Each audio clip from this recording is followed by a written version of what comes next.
मरणासन्न अवस्था में भी उसने आत्मा स्थानांतरण का प्रयोग किया। अपनी आत्मा को एक नए शरीर में स्थानांतरित कर लिया। पर पुनर्जन्म के बाद जो पहला काम उसने किया वह था खुद ही जाल में कूदकर आत्महत्या कर लेना। मगर उसे न सिर्फ कुछ नहीं हुआ, बल्कि वह मरने से पहले के अपने पुराने शरीर को निगल भी सकता था, जिससे उसके गुणों एट्रीब्यूट्स में वृद्धि हुई। इस विचित्र दृश्य ने देवताओं का ध्यान आकर्षित कर लिया और उन्होंने उसकी ओर दोस्ती का हाथ बढ़ाया। लेकिन उस आदमी ने न सिर्फ इनकार किया, बल्कि देवताओं को एक पीछा करने वाला स्टॉकर कहकर गाली भी दी। पर मैंने कभी नहीं सोचा था कि मैं 10 साल बाद के समय में पहुंच जाऊंगा। इसने मुझे काफी हैरान कर दिया। क्या मेरी आत्मा को कोई नया शरीर ढूंढने में इतना लंबा समय लग गया था? अचानक मेरे दिमाग में एक सवाल आया, वह यह कि क्या अब यह शरीर जादू का इस्तेमाल कर सकता है?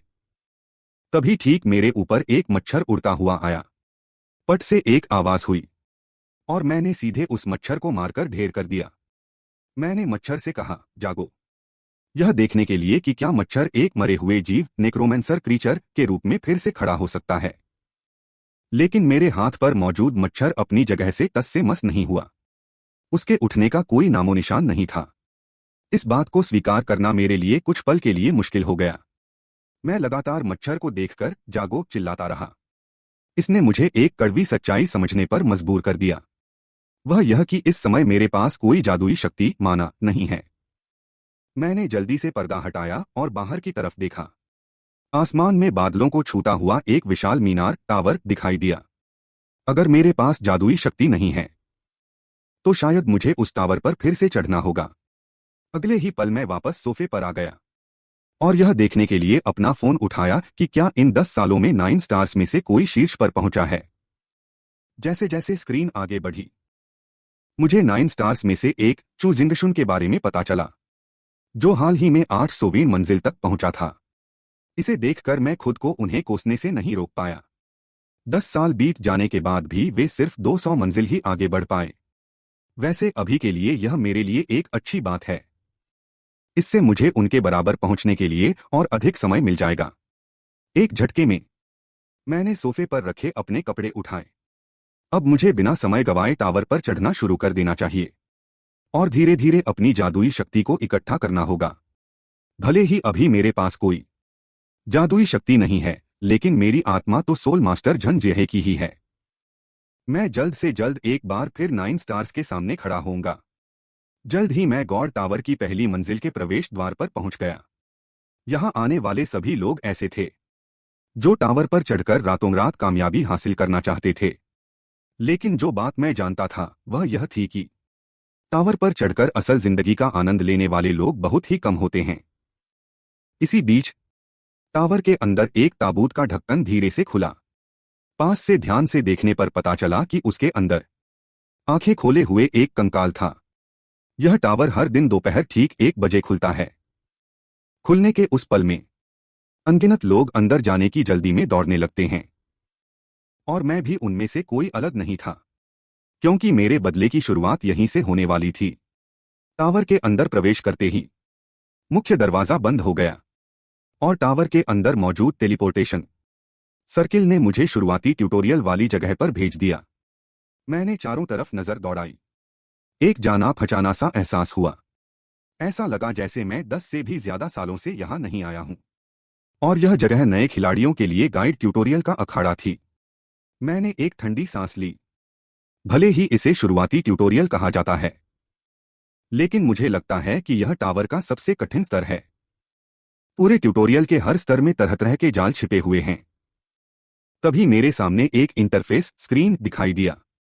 गाइड निर्देश के अनुसार मुझे सभी जालों से बचते हुए मंजिल तक पहुंचना था। इस दौरान लगी सारी चोटें मंजिल पर पहुंचते ही पूरी तरह ठीक हो जानी थीं।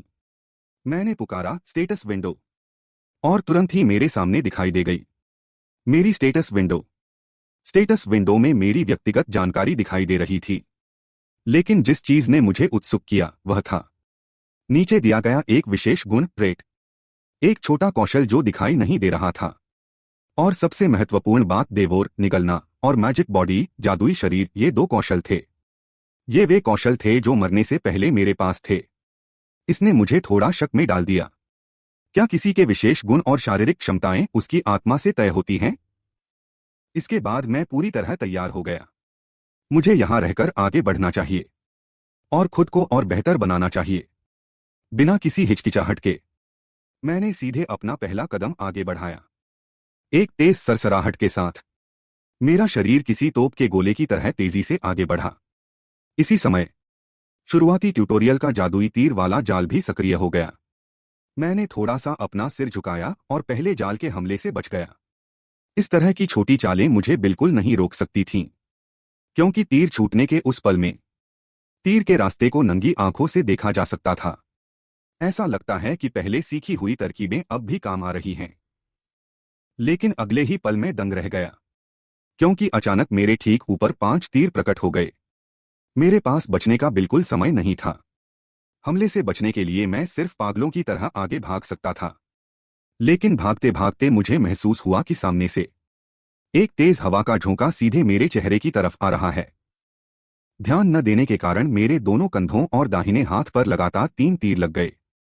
फिर भी मैं खुद को संभालते हुए आगे बढ़ता रहा। जख्मी शरीर के साथ मैं पूरी ताकत से दौड़ता रहा। अगर मैं थोड़ी देर और टिका रहा तो इस स्तर को पार कर लूंगा। अगले ही सेकंड मेरे सामने एक भयानक दृश्य आया। मैंने देखा कि मेरे ऊपर आसमान में दर्जनों तीरों की बौछार एक साथ मेरी तरफ आ रही थी। इस पल में अगर साक्षात भगवान भी आ जाते तो भी वे इस हमले को नहीं रोक पाते।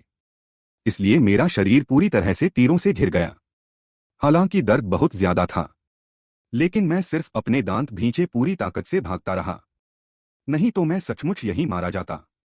सौभाग्य से मैं तय समय के भीतर अंतिम बिंदु तक पहुंच गया, और इसी पल मेरे शरीर के सारे घाव अपने आप पूरी तरह ठीक हो गए। मैं धीरे से खड़ा हुआ। शायद इस शरीर की अंतिम सीमा यही थी। लेकिन थोड़ी देर पहले मैं बिना सोचे समझे आगे नहीं भागा था। मैंने जमीन पर गिरे हुए अपने खून को उंगलियों से छुआ। मैं दुनिया का सबसे मजबूत टावर क्लाइंबर बनने में इसलिए कामयाब रहा था क्योंकि मेरे पास 2 सबसे महत्वपूर्ण विशेषताएं थीं, और उनमें से सबसे खास थी डेवोर निगलने की क्षमता। मृतक को निगलकर उसकी हर एक शक्ति को अपनी क्षमता में बदल लेना। अगले ही सेकंड जमीन पर लगे खून के सारे निशान हवा में उड़ते हुए मेरे शरीर में समा गए। मेरे द्वारा पीछे छोड़े गए खून को अब एक मृत वस्तु मान लिया गया था। इसलिए खून के बदले मिला सारा अनुभव मेरी ताकत में बदल गया। मेरे इंटरफेस पर सूचना आई कि सभी क्षमता अंक स्टेट्स में +1 की वृद्धि हुई है। मैंने अपनी ठुड्डी को छुआ। ऐसा लगता है कि अब मेरी सहन शक्ति स्टैमिना का अनुभव बढ़ गया है। अब मुझे किसी जटिल सेटिंग की जरूरत नहीं है। मेरे उपकरण भी इस काबिल होने चाहिए कि वे झेल सकें मूलभूत असामान्य स्थितियों के आने पर भी। मैं लगातार पहली मंजिल के शुरुआती ट्यूटोरियल को बार बार पार करता रहा। मैंने अपनी इस बग जैसी क्षमता का फायदा उठाया ताकि मैं खुद को सोखने के लिए और ज्यादा खून छोड़ सकूं। पूरे 1 महीने बाद तक, जब तक कि मेरे सारे गुण एट्रीब्यूट्स पूरी तरह से अधिकतम स्तर मैक्स पर नहीं पहुंच गए, उस समय मेरे सामने एक टेलीपोर्टेशन सर्किल प्रकट हुआ। यह पहली मंजिल का असली प्रवेश द्वार था। अचानक मेरे पीछे एक ऐसा इंटरफेस खुला जो मेरा नहीं था। ऊपर वह तरीका दिखाया जा रहा है जिससे मैंने स्तर पार किया था, जिसने देवताओं और राक्षसों दोनों का ध्यान आकर्षित किया। मैं सचमुच उन ताकझांक करने वालों से तंग आ चुका हूं। मैंने नहीं सोचा था कि इस जीवन में भी वे मुझ पर नजर रखेंगे। मैं अपने दिल की झुंझलाहट को दबा नहीं पा रहा हूं। मैंने उन पर चिल्लाते हुए कहा, तुम राक्षसों का यह सब कभी खत्म होगा या नहीं? एक पल के लिए मुझे ऐसा लगा जैसे मैंने पिछली पीढ़ियों के देवताओं और राक्षसों को मुझ पर मुस्कुराते हुए देखा हो। मानो वे कह रहे हों, हमारा तुम पर ध्यान देना तुम्हारे लिए सम्मान की बात है। भले ही मैं उनके इस व्यवहार से तंग आ चुका हूं, लेकिन मेरे पास उन्हें मुझ पर ताकझांक करने से रोकने का कोई तरीका नहीं है। इस झुंड का मुझ पर ध्यान देने का केवल एक ही उद्देश्य है, और वह है मुझे अपना प्रेरित बनाना। तभी इंटरफेस पर दिखाई दिया कि एक राक्षस ने मेरी तरफ देखकर एक मुस्कान बिखेरी। अगले ही पल शिखर के परमपाप ने मुझे ऐसे बधाई दी जैसे हम पुराने परिचित हों। इसने मुझे चौंका दिया। मैंने नहीं सोचा था कि बाल वास्तव में मुझे पहचान लेगा, और ऊपर से मुझसे बात करने भी आ गया। यह राक्षस मेरे प्रति बहुत ही आसक्त है। पिछली बार उसने आधी जिंदगी मेरा पीछा किया था, लेकिन अंत में वह मुझे हासिल नहीं कर सका। सोचा नहीं था कि इस बार वह फिर आ गया। ऐसा नहीं है कि मैं बाल से नफरत करता हूं। इसके विपरीत मुझे उसका धन्यवाद करना चाहिए। अगर वह न होता तो मुझे आत्मा स्थानांतरण का कौशल कभी नहीं मिल पाता और इस समय तक जीवित रहना तो बिल्कुल असंभव होता। इंटरफेस विंडो लगातार मुझे सूचित कर रही है कि मैंने किसी देवता का ध्यान आकर्षित किया है या फिर किसी और राक्षस का ध्यान आकर्षित किया है। तभी मैंने देखा कि बाल मेरा मजाक उड़ा रहा है, जिसने मुझे बहुत क्रोधित कर दिया।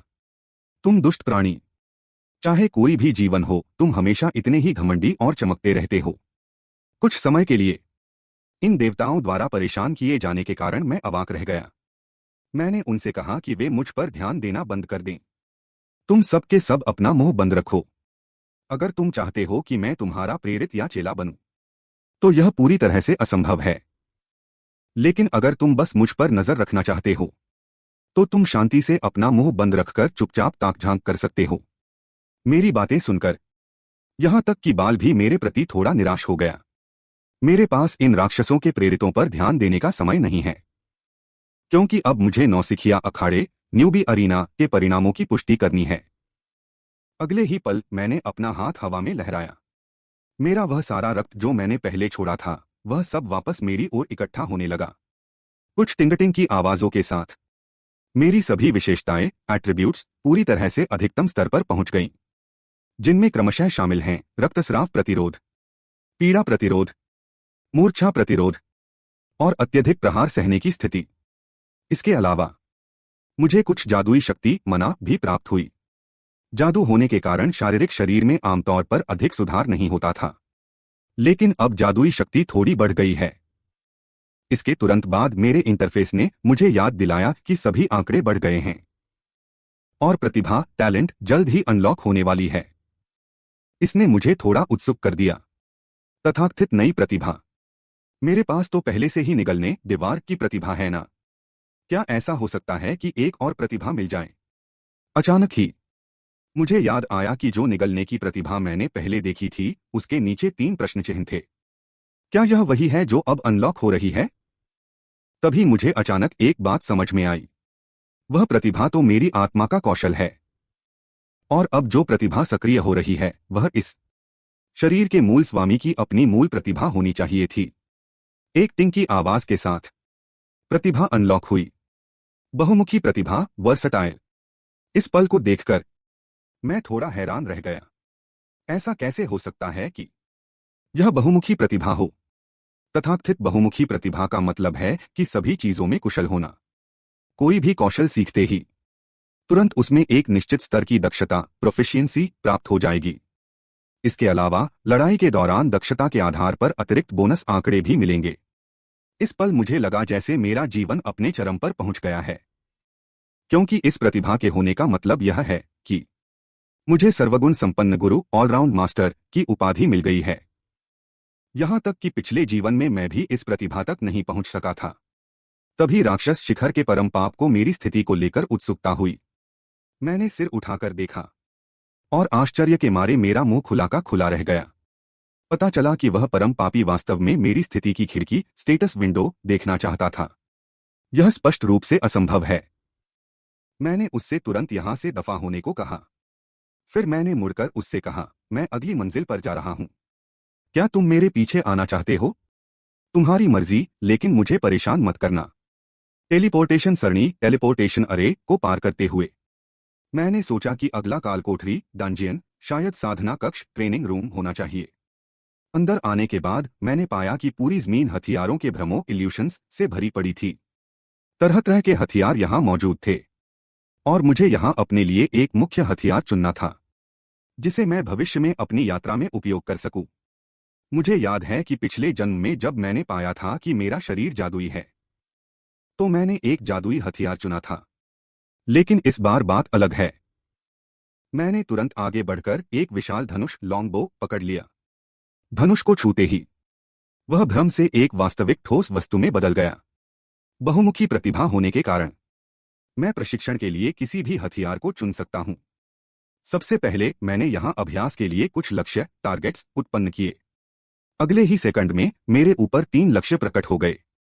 एक झटके के साथ मैं अचानक मुड़ा और धनुष को खींचकर तीर चढ़ाया और उन तीनों लक्ष्यों के केंद्र पर निशाना साधा। अभी उस लक्ष्य को छूने के ठीक उसी पल में मुझे महसूस हुआ कि धनुष बाण में मेरी दक्षता तुरंत आसमान छू गई है। सुमसू करते हुए 3 तीर धनुष से छूट गए। बिना किसी आश्चर्य के तीनों लक्ष्यों पर मेरा बिल्कुल सटीक निशाना लगा। लेकिन ये 3 लक्ष्य बहुत कम थे। मैंने सिस्टम से मेरे लिए और भी कई लक्ष्य उत्पन्न करने को कहा, और वह भी ऐसे होने चाहिए जो बेहतर होगा कि वे मुझे अपना निशाना बना सकें, मुझ पर हमला कर सकें। सिस्टम से एक चेतावनी आई, आपने अभी तक यह पेशा प्राप्त नहीं किया है। आक्रामक लक्ष्य, अटैकिंग टारगेट्स, आपको नुकसान पहुंचा सकते हैं। लेकिन मुझे इसकी कोई परवाह नहीं थी। मुझे तो बस इस बात का डर था कि तुम्हारे ये हमलावर रोबोट कहीं बहुत कमजोर न निकलें। एक ही पल में मीनार के भीतर के सिस्टम ने 5 आक्रामक रोबोट लक्ष्य उत्पन्न कर दिए। वे सभी ऐसे रोबोट थे जो स्वतंत्र रूप से घूम फिर सकते थे, चूंकि सिस्टम ने मेरी मांग के अनुसार काम किया था और रोबोटों को मुझ पर हमला करने का लक्ष्य दिया था। वे तुरंत एक झटके में मेरी तरफ तेजी से बढ़ने लगे। मैंने एक कदम पीछे कदम बढ़ाया और धनुष तानकर तीर छोड़ दिए। 3 तीर बड़ी तेजी से बाहर निकले।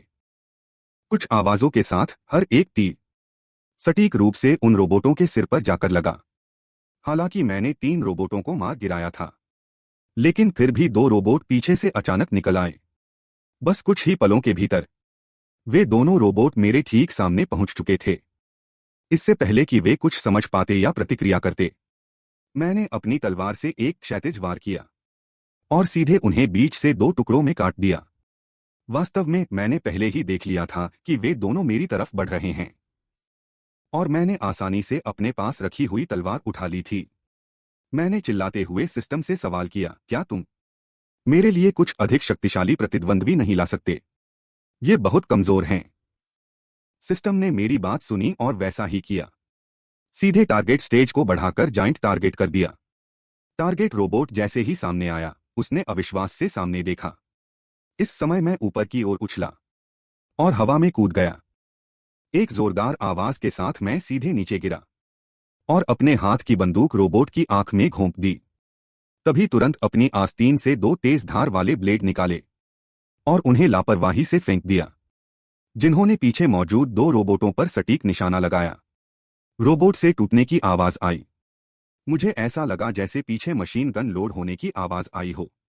इसने मुझे जोर से गाली देने पर मजबूर कर दिया। यह लंबी दूरी से हमला करने वाला मॉन्स्टर है। अगर इसकी चपेट में आ गए तो यह कोई मजाक नहीं होगा।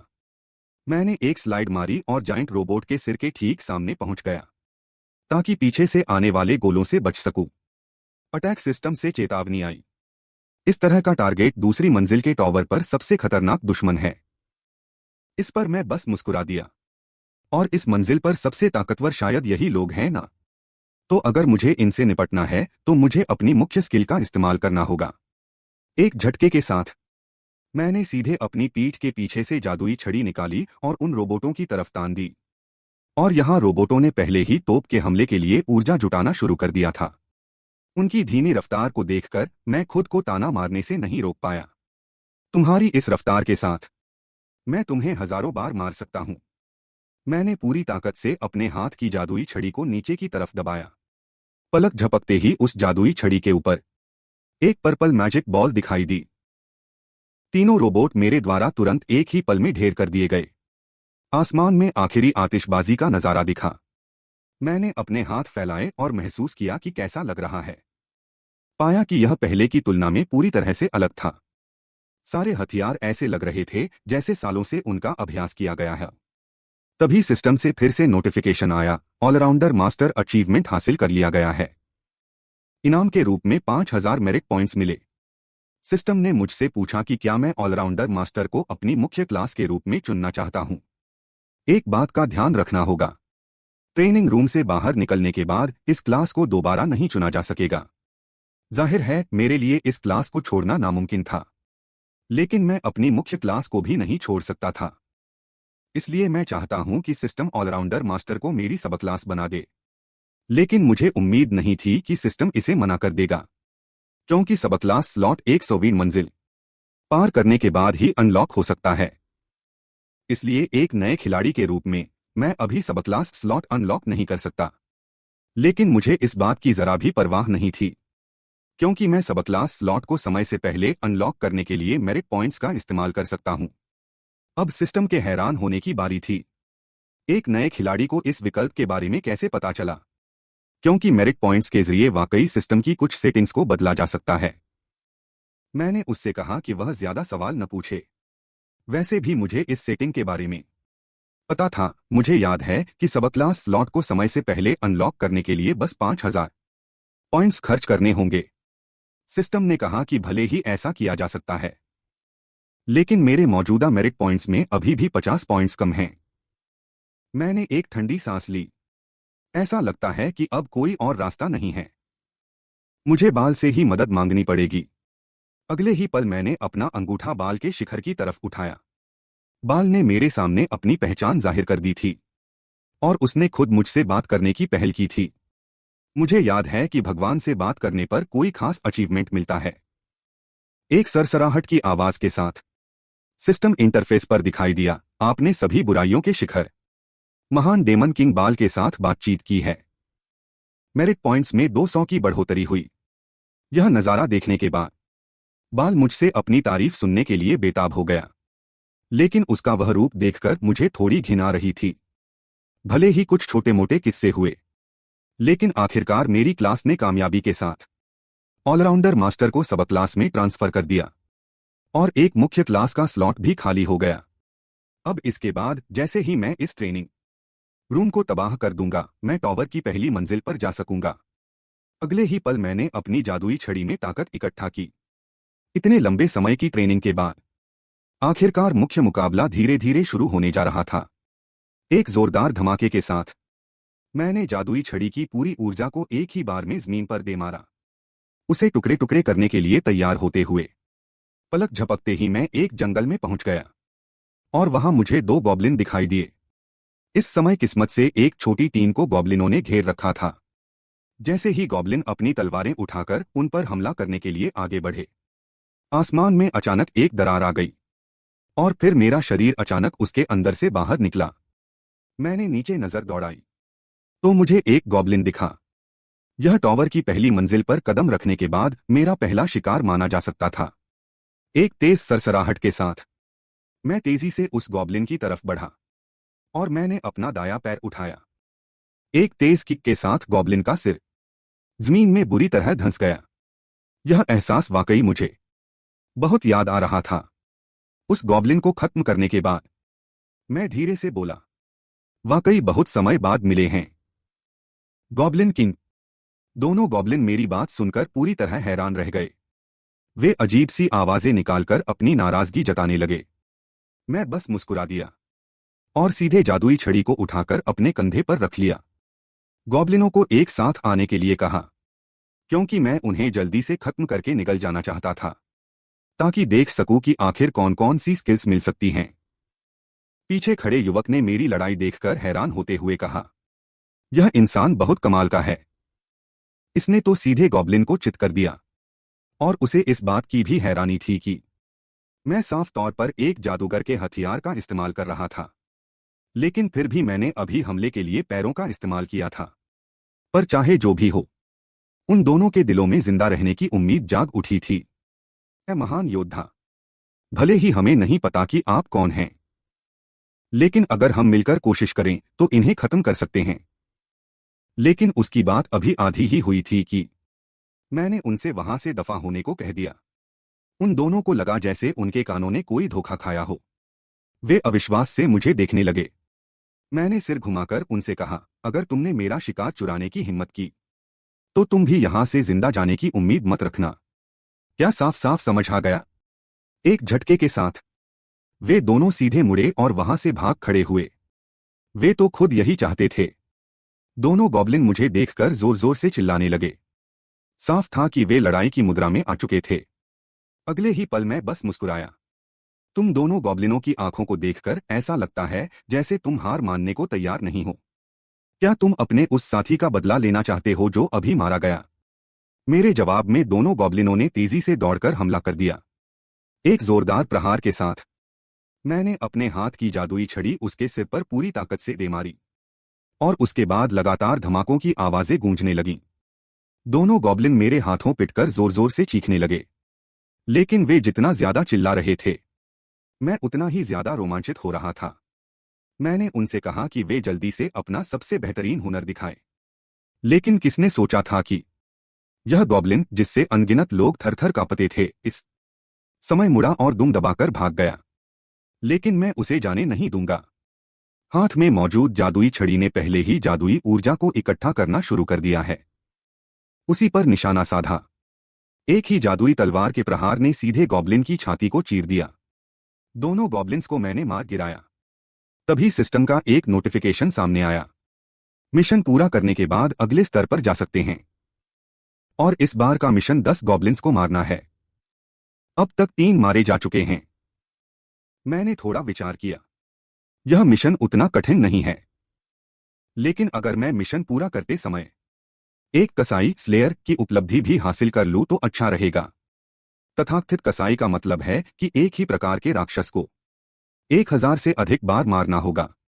पिछली बार मुझे जितने भी राक्षस मिले थे उन सभी को मैंने 1000 से अधिक बार मार डाला था और अंततः कसाई की उपलब्धि हासिल की थी। फिर मैंने अपनी नजरें जमीन पर गिरे गॉब्लिन पर टिका दी। अगले ही पल मेरी हथेली पर हल्की सी लाली छा गई। जादुई ऊर्जा को केंद्रित किया। यह मेरी निगलने देवॉयर की क्षमता का उपयोग करने का रूप है। गॉब्लिन के सिर में तुरंत आग लग गई और उसके पूरे शरीर का खून मेरी तरफ बहने लगा। मैंने अपना मुंह बड़ा सा खोला और बिना किसी संकोच के गॉब्लिन का खून अपने पेट में घटक लिया। एक पल के लिए ऐसा लगा जैसे मैं गॉब्लिन की यादों को देख पा रहा हूं। यही मेरी क्षमता की सबसे अनोखी बात है। और धीरे धीरे गॉब्लिन की ताकत को भी मैं धीरे धीरे अपने भीतर सोख रहा हूं, खुद को शक्तिशाली बना रहा हूं। मेरे लिए आश्चर्य की बात यह थी कि मैं गॉब्लिन की भाषा को भी समझ पा रहा था। स्टेटस विंडो सामने आ गई। इस समय मेरे शरीर में पहले से ही एक मैजिक लिम्ब जादुई अंग का कॉलम आ चुका है और बाकी के स्टैट्स में भी काफी सुधार हुआ है। इसने मुझे थोड़ा हैरान कर दिया। मेरे स्टैट्स इतनी तेजी से बढ़ रहे हैं क्या?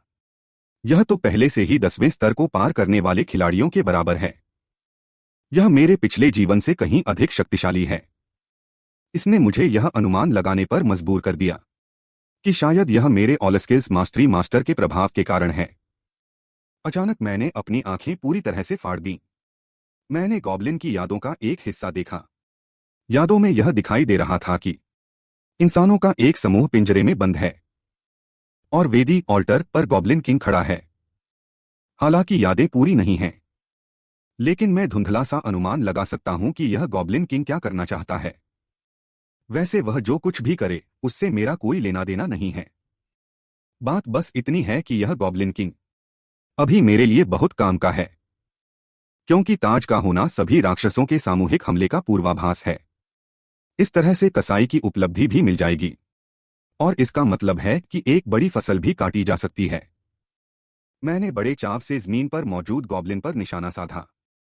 इस तरह के सामूहिक हमले से निपटने के लिए मुझे एक सेना का गठन करना ही होगा। मैं वेक जागो कहता हूं। यह मेरे नेक्रोमेंसर मृत्यु जादूगर का मंत्र है। एक ही पल में अभी अभी मरा हुआ गॉब्लिन एक काली ऊर्जा से घिर गया। इसके तुरंत बाद 2 बैंगनी रंग के खंभे आसमान की ओर उठे। जब मैं दोबारा होश में आया तो दोनों गॉब्लिन्स अब कंकाल का रूप ले चुके थे और यही मेरे नेक्रो वॉरियर मृत्यु योद्धा हैं। सिस्टम से भी बधाई का संदेश आया। आपने अकेले ही क्लास चेंज पेशे का बदलाव पूरा कर लिया है। मुख्य पेशा बदलकर अंडरवर्ल्ड लॉर्ड नेक्रोमेंसर किंग हो गया है, क्योंकि मेरे पास ऑलराउंडर मास्टर और पिछले जीवन की यादें हैं। इसलिए अकेले क्लास चेंज पूरा करना मेरे लिए बस एक छोटी सी बात है। लेकिन यह मुझे बिल्कुल भी संतुष्ट नहीं कर सकता, क्योंकि मैं जानता हूं कि पहले स्तर में अभी भी एक छुपा हुआ पेशा मौजूद है। अचानक गॉब्लिन की हलचल ने मेरे विचारों को रोक दिया। मैंने उससे पूछा कि क्या बात है। सिर घुमाकर मैंने देखा कि 4 गॉब्लिन्स मेरे पीछे थरथर कांप रहे हैं। मैं क्रूरता से मुस्कुराया। पहली लड़ाई मैं तुम्हारे हवाले करता हूं। उन्हें अपनी अंडरवर्ल्ड सेना में शामिल कर लिया। नतीजतन जो गॉब्लिन्स अभी कुछ देर पहले तक उनके अपने साथी थे, अब वे सीधे एक दूसरे के खिलाफ तलवारें तान चुके हैं। कुछ ही पलों के बाद मेरी गॉब्लिन सेना बढ़कर 10 की हो गई। इसका मतलब है कि मैंने 10 को मार गिराया है। चलते चलते मुझे आगे एक जर्जर सी झोपड़ी दिखाई दी, और यह जर्जर झोपड़ी ही इस बार मेरी मंजिल है। इसके अंदर एक बहुत बड़ा सरप्राइज छुपा है। अंदर जाने के बाद मैंने गॉब्लिन को दरवाजे पर पहरा देने के लिए कह दिया, ताकि कोई मुझे परेशान न कर सके। एक जोरदार आवाज के साथ मैंने सीधे एक लात मारकर झोपड़ी के फर्श को तोड़ दिया, क्योंकि इस फर्श के नीचे एक बहुत बड़ा भूमिगत रास्ता है। मैं चलते चलते सीढ़ियों पर नीले रंग के क्रिस्टल छोड़ता गया, और यह नीला क्रिस्टल बाद में बहुत बड़ी भूमिका निभाने वाला है। यहां आने का मेरा केवल एक ही उद्देश्य है, वह है यहां के नेक्रोमेंसर को जगाना और उसे अपने साथ ले जाना। इस जानकारी के बारे में बहुत कम लोग जानते हैं। मुझे भी 600वें स्तर पर पहुंचने के बाद ही पता चला था कि इसके अंदर पहली पीढ़ी का एक नेक्रोमेंसर छुपा हुआ है।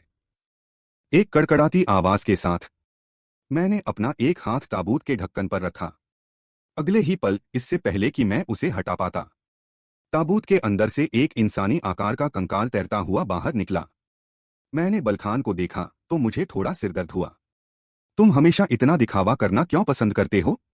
उस कंकाल ने धीरे से अपना मुंह खोला। क्या तुम मेरे वंशज हो? बोलते हुए वह धीरे धीरे मेरी तरफ बढ़ने लगा, लेकिन उसे क्या पता कि मेरे दिल में क्या चल रहा है। वाकई बहुत दिनों बाद मुलाकात हुई। बलखान अचानक रुक गया। उस कंकाल के चेहरे पर एक अजीब सा झेंप जाने वाला भाव आ गया। अगले ही पल बलखान ने 2 बार खांसा, जो अभी इतना कूल लग रहा था। अरे तुम तो डरे ही नहीं, तो फिर मेरा यह दिखावा करना बेकार चला गया ना? मैं थोड़ा मुस्कुराया।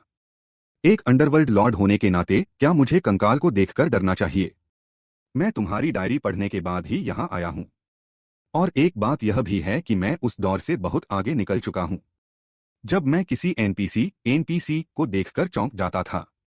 तथाकथित नेक्रोमेंसर बलखान की डायरी को निश्चित रूप से मैंने इस बार नहीं पढ़ा है, लेकिन पिछले जीवन में जादूगर बनने के बाद मैं बहुत बेपरवाह होकर घूमता था। अचानक इस डायरी को खोजने के बाद मुझे मजबूरन पहले स्तर पर वापस आना पड़ा था। उस समय मैं पूरे जोश में था, अभी अभी नेक्रोमेंसर बना ही था कि मैं बलखान को हराकर अपना गुलाम बनाना चाहता था, लेकिन अंततः वह कोशिश नाकाम रही थी। बलखान लगातार सिर हिलाते हुए बोला, तुमने जो कहा वह काफी हद तक सही है। तुम्हारे इस स्वभाव की मैं सचमुच सराहना करता हूं। फिर उसने अचानक एक बड़ा सा नाटक किया।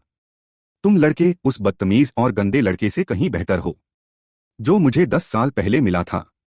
लेकिन उसे क्या पता था कि जिस गंदे लड़के की वह बात कर रहा है वही उसके सामने खड़ा है। मैं मन ही मन सोच रहा था कि थोड़ी देर में उसे वश में करने के बाद उसकी अच्छी धुनाई करूँ या नहीं। मैंने थोड़ा खांसा। अभी शांत रहने की जरूरत है। इस आदमी की बातों से उत्तेजित नहीं होना चाहिए। बलखान ने मुझसे कहा, अगर तुम क्लास चेंज करना चाहते हो तो तुम्हें पहले 10वें स्तर पर जाना होगा, क्योंकि अंडरवर्ल्ड लॉर्ड नेक्रोमेंसर का एक उन्नत एडवांस्ड पेशा है। तुम्हें दूसरे क्लास चेंज के लिए 10वें स्तर के टावर ऑफ क्लास चेंज में जाना होगा। फिर अगले ही पल मैंने सीधे अपनी उंगलियों से चुटकी बजाई, इंटरफेस को उसके सामने ला दिया। अब वह पहले से ही मरे हुए लोगों का राजा है, इसलिए अब 10वीं मंजिल पर जाने की जरूरत नहीं है। मेरे इस कदम ने बलहान की आंखों में ईर्ष्या ला दी। तुम लड़के सचमुच बहुत कमाल के हो। तुमने पहली ही मंजिल पर अकेले ही क्लास चेंज पूरा कर लिया। फिर उसने मेरी तुलना 10 साल पहले के उस बदचलन लड़के से की। मैंने उसे थोड़ा शांत होने के लिए कहा और उससे पूछा कि क्या वह वास्तव में मेरी क्लास बदल सकता है। कुछ ही पलों बाद बलहान ने अपनी दोनों बाहें फैला लीं और उसके पूरे शरीर से नीली गैस निकलने लगी। वह मेरे लिए क्लास चेंज की रस्म निभा रहा था। एक गड़गड़ाहट के साथ मेरे सामने बैंगनी रंग की ऊर्जा का एक गोला इकट्ठा हो गया। क्लास चेंज के दौरान मुझे बलहान का पूरा जीवन याद आ गया। वह अनगिनत साल पहले से इस बात पर शोध कर रहा था कि मरे हुए लोगों को कैसे जीवित किया जाए, और अपनी पूरी जिंदगी लगाने के बाद उसने पाया कि मानव शरीर में एक आत्मा होती है। जब तक आत्मा को निकालकर उस पर काम किया जाए तब तक लोगों को दोबारा जीवित किया जा सकता है, लेकिन अंततः उसके बूढ़े होते शरीर की एक सीमा आ गई थी। जो उसके शोध को आगे बढ़ाने के लिए पर्याप्त नहीं था। इसलिए उसने एक पागलपन भरा फैसला लिया। वह यह था कि उसने खुद पर अवतरण जादू का इस्तेमाल किया और यहां अपनी खोई हुई प्रतिष्ठा को वापस दिलाने वाले वंशज का इंतजार करने लगा। इस तरह बलहान हमेशा एक एनपीसी के रूप में बना रहा और मीनार के भीतर एक छिपा हुआ क्लास लेवल बन गया। कुछ ही देर में मेरा क्लास चेंज सफल रहा। मेरे पूरे शरीर से एक शक्तिशाली आभा निकलने लगी। तभी बलहान ने धीरे से उस बच्चलन लड़के का जिक्र किया जिसका उसने अभी नाम लिया था। वह दूसरी पीढ़ी का नेक्रोमेंसर था और तुम तीसरी पीढ़ी के नेक्रोमेंसर हो। उसने मुझे आत्माओं को पकड़ने के लिए सोल फर्नेस का उपयोग करना भी सिखाया और फिर बदले में सम्मन किए गए जीवों को बुलाना भी सिखाया। इस पर मैं मुस्कुराया और कहा, तुम्हारा बहुत बहुत धन्यवाद बलहान, तुम्हारे प्रति अपनी कृतज्ञता व्यक्त करने के लिए मैंने तुम्हें इसके अंदर कैद करने का फैसला किया है, अपने पहले सोल रेफ्रिजरेटर के रूप में। बलहान पल भर के लिए स्तब्ध रह गया। तुम लड़के यह क्या बकवास कर रहे हो? अगले ही पल बलहान गुस्से से भड़क उठा, क्या तुम लॉग बुक में किए गए वादे को भूल गए हो? मेरी परछाई धीरे धीरे उसकी ओर बढ़ने लगी। तुम चाहते हो कि मैं भविष्य की उपलब्धियों को हासिल करने में तुम्हारी मदद करूं? ऐसा नहीं हो सकता। तुम्हें अपनी चीजें खुद ही पूरी करनी होंगी। अगले ही पल मैंने अपनी बाहों को झटके से पीछे खींचा। मेरी छाती पर एक सोल फर्नेस दिखाई दी। तुरंत ही बलहान की आत्मा को मैंने उसके अंदर खींच लिया। बलहान इस समय थोड़ा घबराया हुआ था, यहां तक कि उसके माथे पर पसीना आ गया था। अगले ही पल उसने मुझे अपनी आत्मा सोखने से रोकने के लिए अपने ही शरीर को टुकड़ों में बिखेर दिया और उड़ गया। लेकिन उसने यह नहीं सोचा था कि इससे मैं और भी अधिक उत्साहित हो जाऊंगा। बलहान मेरे जाल में फंस गया था। सीढ़ियों से नीचे आते समय मैंने जो नीले क्रिस्टल गिराए थे वे अब अपना काम कर रहे थे। एक जोरदार आवाज के साथ भागता हुआ बलहान तुरंत एक पारदर्शी दीवार से टकरा गया। तभी उसे एहसास हुआ कि वह एक सुरक्षा कवच में फंस चुका है और वह बिल्कुल भी बाहर नहीं निकल सकता था।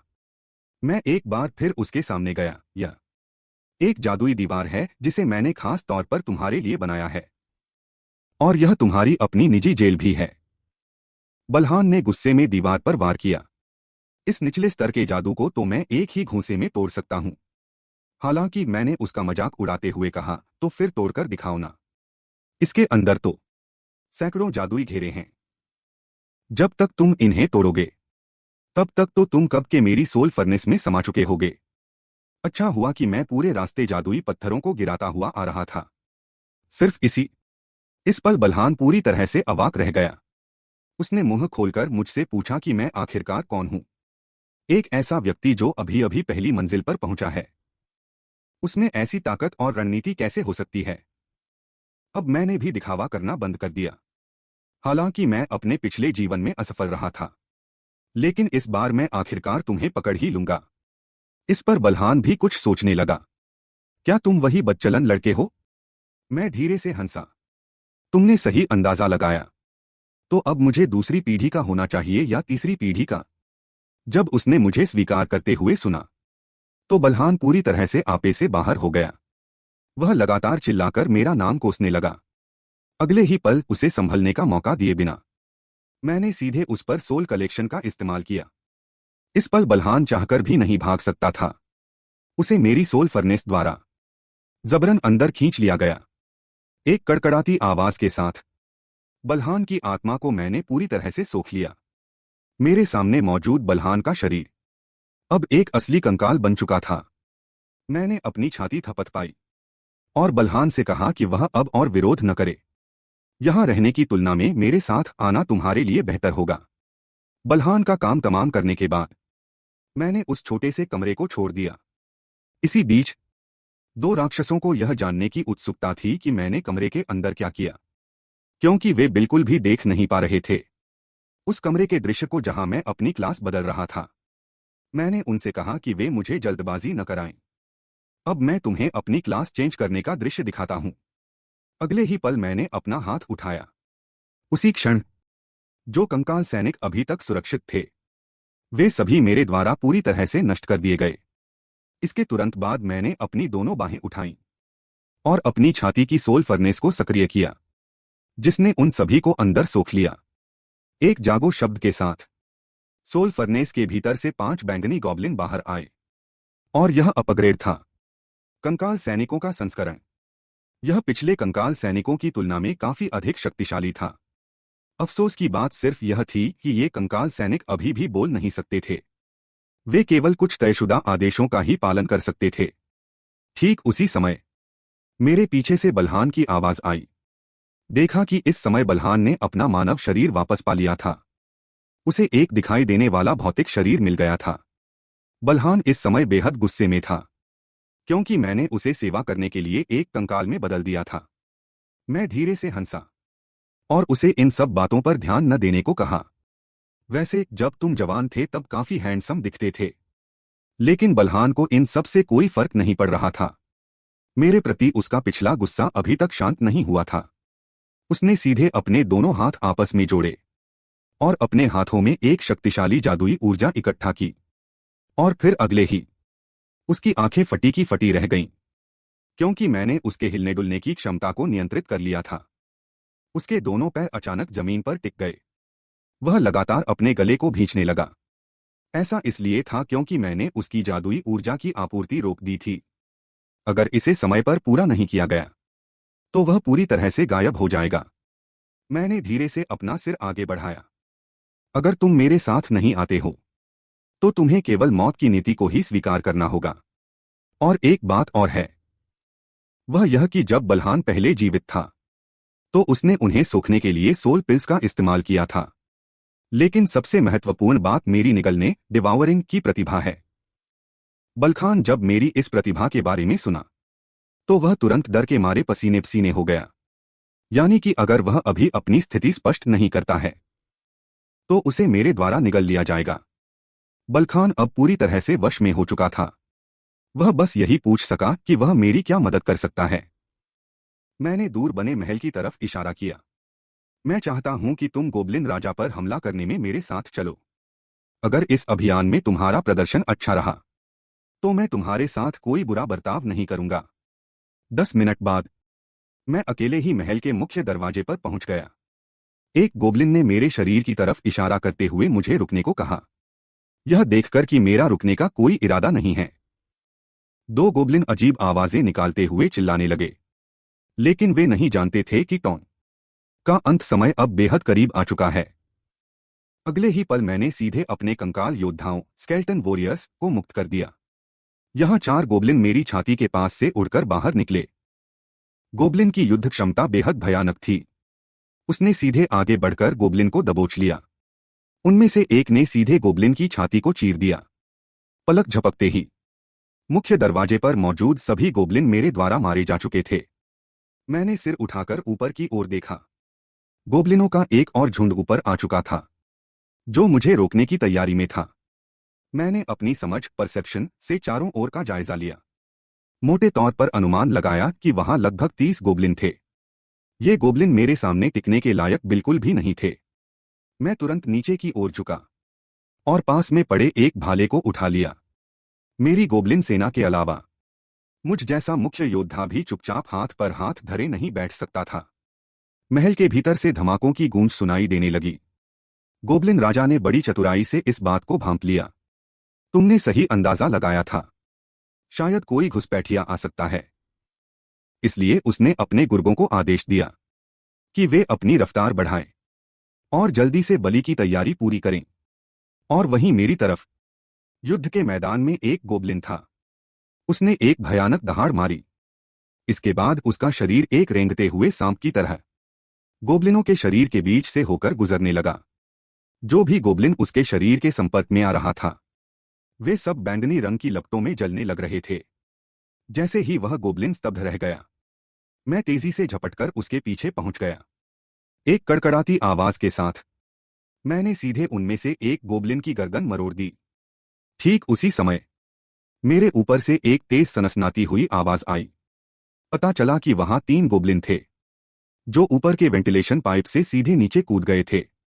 वे मुझ पर पीछे से हमला करना चाहते थे, लेकिन इससे पहले कि मैं कोई कदम उठाता वे मेरे पीछे मौजूद गोब्लिन सेना द्वारा सीधे खत्म कर दिए गए। इसके तुरंत बाद मैंने पास पड़ी एक तलवार उठा ली और तलवार तानकर आगे की ओर झपटा। मैंने सीधे 4 गोबलिनों के सिर धड़ से अलग कर दिए।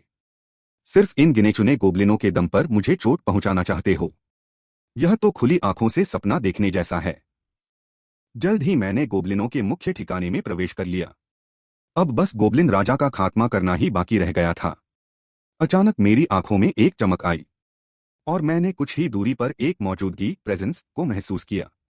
और इस मौजूदगी को महसूस करते ही मेरा दिल खुशी से झूम उठा, क्योंकि यही तो वह जगह थी जिसे मैं ढूंढ रहा था, यानी कि गोबलिन राजा का कमरा।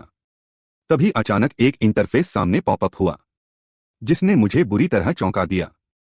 पता चला कि वह एपेक्स ऑफ ऑल इविल का बाल था, जो एक चीयरिंग स्टिक लहराकर मेरा हौसला बढ़ा रहा था। मैंने उससे कहा कि वह अपनी यह ऊर्जा बचाकर रखे। मुझे अपने हौसले के लिए पैरों में घने बालों वाले किसी अधेड़ उम्र के अंकल की जरूरत नहीं है। मैंने बाल से कहा कि वह चुपचाप एक तरफ बैठकर तमाशा देखे और मुझे बिल्कुल भी परेशान न करे, क्योंकि आखिरकार जीत तो मेरी ही होने वाली है। और इसी बीच गोबलिन राजा ने भी एक इंसान की बलि दे दी थी, लेकिन उसके लिए यह संख्या अभी भी बहुत कम थी, क्योंकि अगर वह उस महामहिम को संतुष्ट करना चाहता था तो यह सब उसके सामने कुछ भी नहीं था। वह शख्स कोई और नहीं बल्कि मृत्यु पर शासन करने वाला शैतान डीमन था। तभी गोबलिन राजा को पास से किसी के छटपटाने की आवाज सुनाई दी।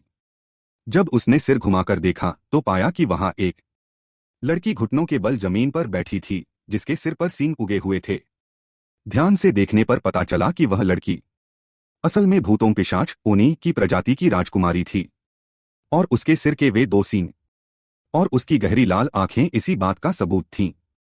गोबलिन राजा ने क्रूरता से उस भूतिया लड़की को पकड़कर उठा लिया। उसके मन में दया या कोमलता की कोई भावना नहीं थी। तभी अचानक एक अज्ञात जादू ने आकर उसके हाथ पर वार किया, जिससे वह रुक गया। गोबलिन राजा ने सिर घुमाया और ऊपर की तरफ देखते हुए जोर से गाली दी। तो तुम ही यहाँ आने वाले घुसपैठिए हो, है ना? तुम्हारी इतनी हिम्मत कि तुमने मेरे अच्छे काम में बाधा डाली।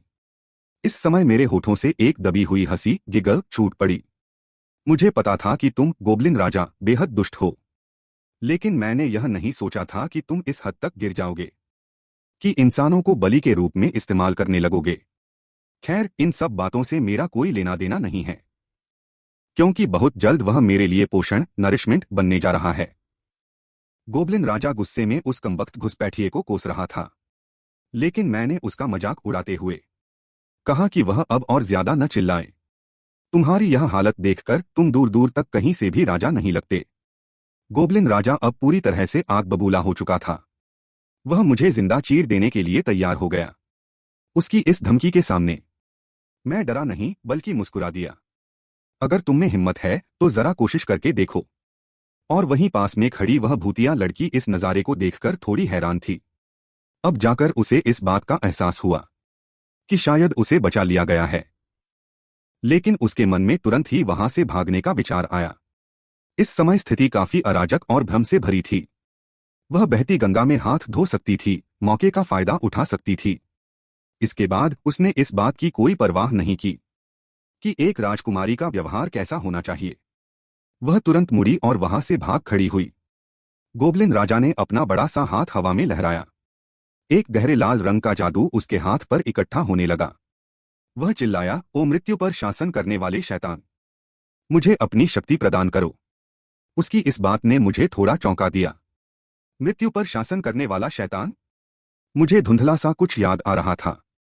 तभी एक झटके में गोबलिन के हाथ में जो जादुई ऊर्जा इकट्ठा हुई थी, वह 2 नुकीले गुप्त हथियारों प्रोजेक्टाइल्स में बदल गई।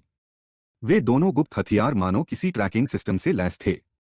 वे पागलों की तरह उस भूतिया लड़की की तरफ बढ़ने लगे।